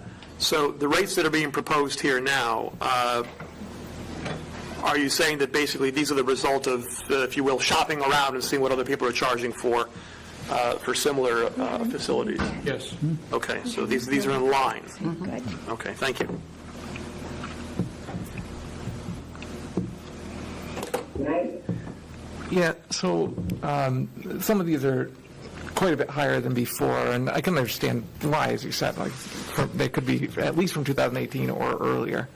But most of these are athletic spaces, and a lot of them are fields. I was wondering if the input of the Athletic Fields Task Force and or community organizations was sought before we increased this, because some of these prices could, put like a rec soccer league or something out of being able to use a soccer field, or a rec baseball field league out of using the baseball field. So I was just wondering if stakeholder input was sought. And we've got the Athletic Fields Task Force. It'd be a wonderful way to ask these questions. These rates wouldn't apply to Parks and Rec, those activities.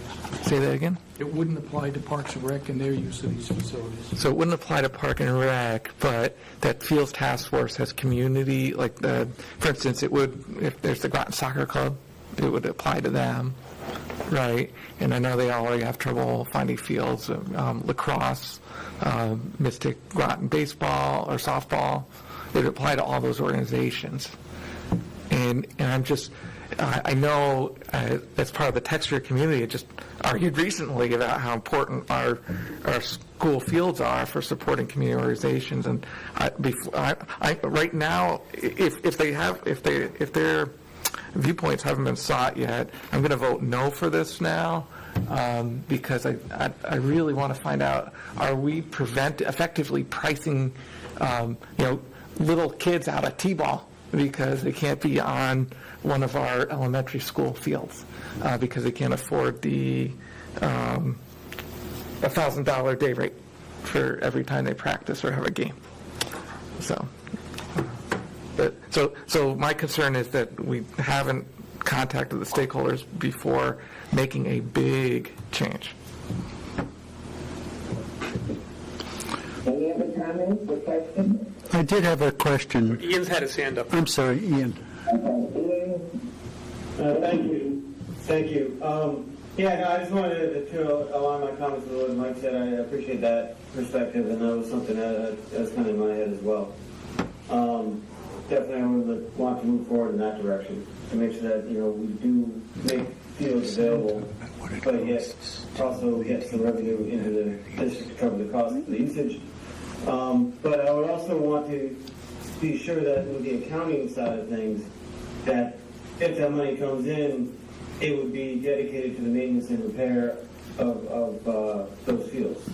So that would be in a little pocket account or earmark somehow. Thank you. So I had two questions. Sam, so a team uses a given field for a day. What does it cost us to restore or make that field whole for the next use? Do you have a price per field? How do you figure out what the cost is?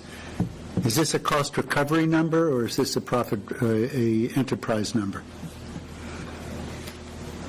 I don't fully understand your question. Okay. There are Most of the use of the field is done by either school groups and/or Parks and Rec. So this number is meaningless for them. So why do we have it?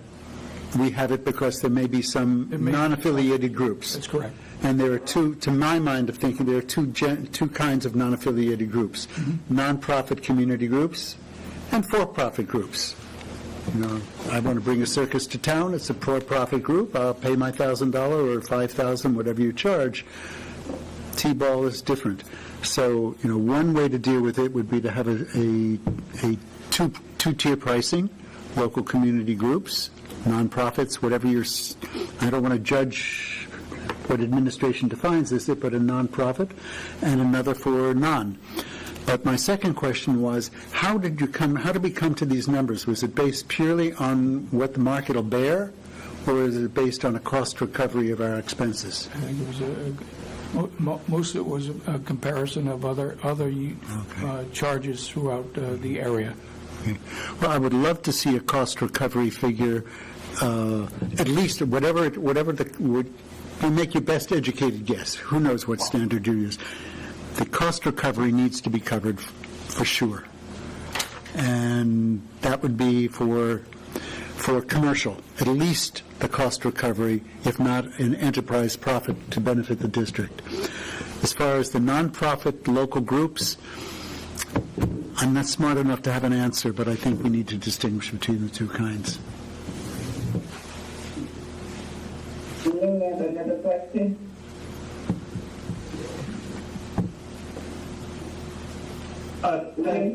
Yep, that's me, right? Yeah. Okay, thank you. So I just wanted to ask, historically, the funds that have been raised by field usage, have they gone back into the fields? Recently, this year, or since the spring, we have started having those funds added to our operation budget, but in the past, it wasn't always done. Okay, thank you. So I would definitely say, that would be a thing we want to make part of this whole arrangement. Right. Whatever price rate we eventually get to make it, functional, but also a revenue generator, that we should definitely maintenance, repair, and upgrades. Absolutely. And for staff, especially when we have staff on duty, whether it's a nonprofit or not, we have to pay for custodial and sometimes technology and police officers. So if those things are expenses to the school district, we have to be able to... Cost recovery, yeah. Any other comments or Yeah. questions? Yeah. The current fee schedule, like I'm looking online, does have two columns, nonprofit and for-profit, for some things at least. And so I think that could be brought forward here. Because I really am concerned that you've got a lot of town leagues that are, not park and rec leagues, but town clubs that, depending on our fields in a town where the athletics task force is identified, we have too few fields. And so we're closing off opportunities for outdoor recreation by pricing them out of the game. It just doesn't seem very equitable. But that's my view, it's my concern, but if we ask the organizations for their viewpoints, then we'll know. So which we haven't done. Can we do a first reading and do like we did with the other one and do a 2-column profit and nonprofit and bring it back to you on the second reading? Okay. This isn't a first reading. Oh, this isn't? Oh, okay. So, right? So I think you also. Whether to approve it, if it fails, then you have another chance at it. Okay? Okay. All right. So, all those in favor of approving the facility use rate schedule, attachment 7, as proposed, say aye. Aye. 2, Aye. 3. Aye. Beverly, Andrea, and Blue. And me. And Jen. And Jen. Net.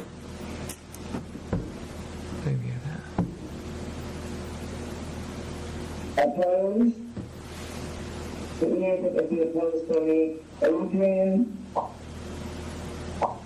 Matthew. Tom. Matt. Blue. Okay.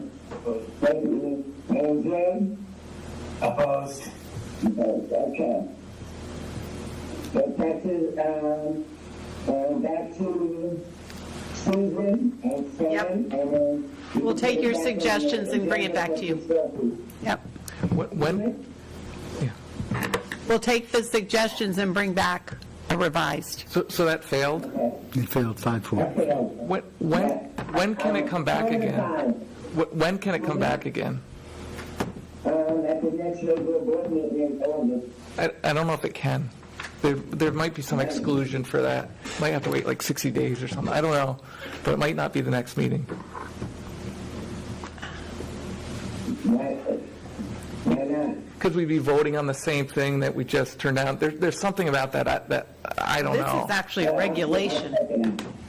It's actually a regulation. It's the same exact thing. You can't vote on it again, it's the same exact thing, but you bring back with a completely different. Yeah, we're going to revise it. That's what we want.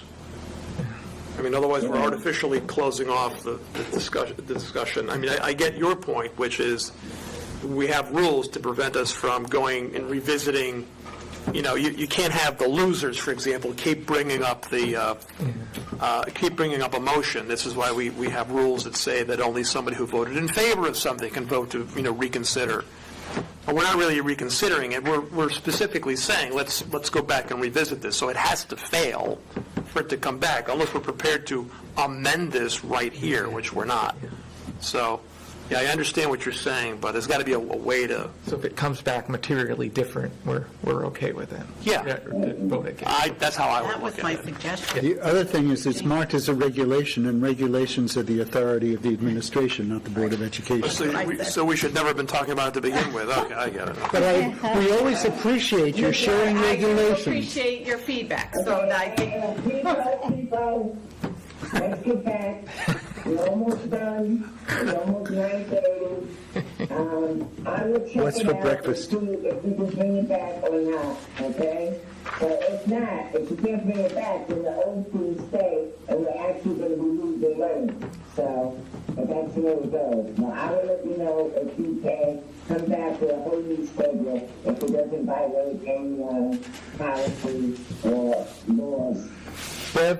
It is a regulation. The next thing is, But for your consideration as you look into it, I'm sorry, Bev, it's relevant. But for your consideration as you visit that, do note that this is a regulation, not a policy. okay. Next item is letters, communications, and comments by board members on meeting items and any other items on board system. I'll start with you, Mike. Start with me? Yeah. Actually, if you come back to me, I might have something. Okay. Andrea, okay, what's going on there? Nothing. Okay, Ian? Yeah, I'm all set for now. Okay. Jay? I have nothing to add, thank you. Thank you. Jay? I'm not sure if we mentioned this before, but the Finance and Facilities Committee and the board chair went to Mary Morrison for a site tour. Yeah, I don't know why. I was thinking the same thing. Did we not mention this the last time? But I I'm forgot not when we sure, went. but I figure I would just mention it. Doesn't hurt to bring it up again, yeah. That's it, Beverly. Matthew, I'm okay. Adrian, I've got nothing to add. Bruno, As Cosmo Kramer once said, I do great. I'm fine. everybody has the future meeting. Oh, I do have one. Bev, I do have one. I want to look through. I did find it. The question of what schools are expected to have to pay for their lunches or breakfast next year. As far as we know right now, like which ones those are, that question has been communicated to me, and actually I had the question too. So as best as you know. So I know that the CEP, which is the community eligible provision, the schools that are allowable and, and are affordable are the middle school, CK, Mystic River, and Thames River, but not Fitch.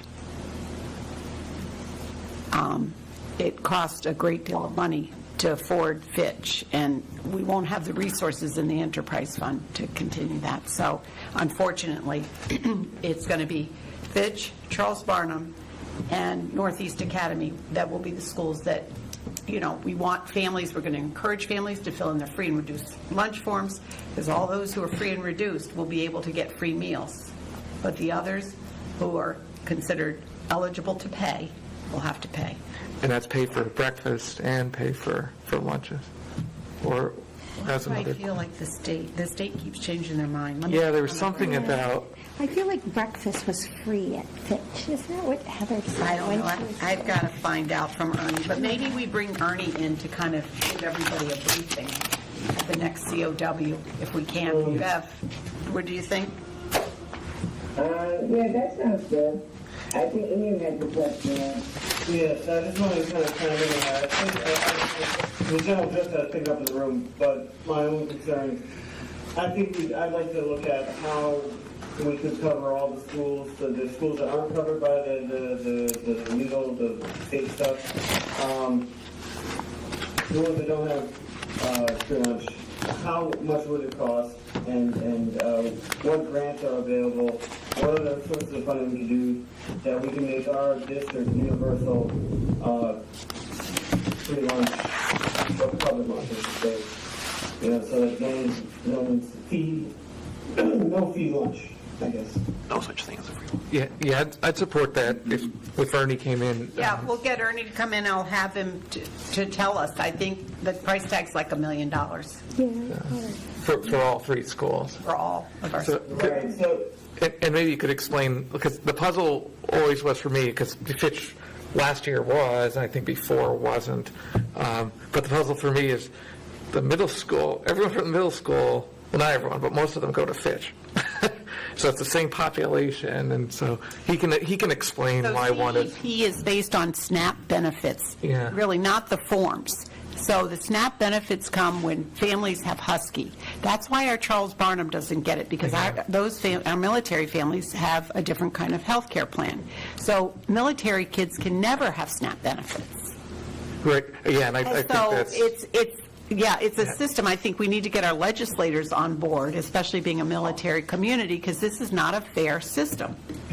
So those are automatic. I have Ernie come on and discuss all this. Okay. Okay? Let's get a deep discussion there. Thanks. All right, so everybody has the calendar, future meeting calendar.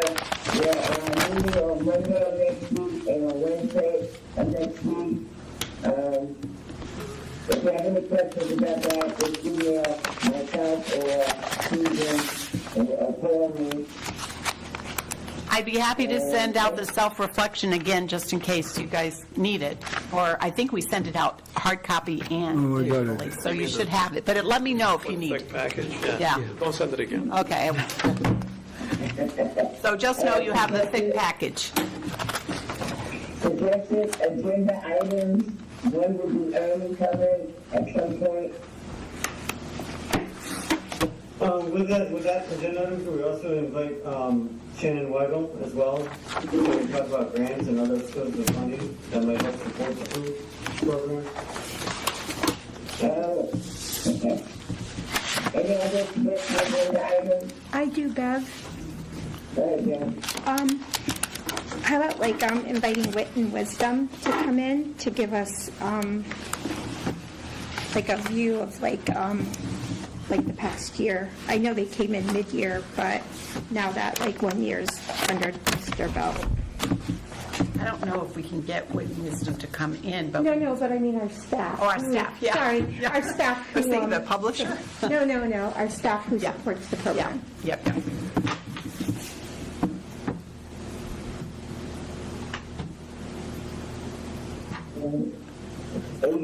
Yeah, this is actually just for the curriculum committee. And this is something I've been talking to Anne Marie about, but it would be discussion of awarded quality points for high school classes. So just some discussion on making those a little bit more targeted and accurate. Anybody else? All right, can I have a motion to adjourn? Motion to adjourn. Do I have a second? Second. I can't believe for the week where everybody signed it. We failed. All those in favor, say aye. Aye. Opposed? We're adjourned. Recording stopped. So you want to be a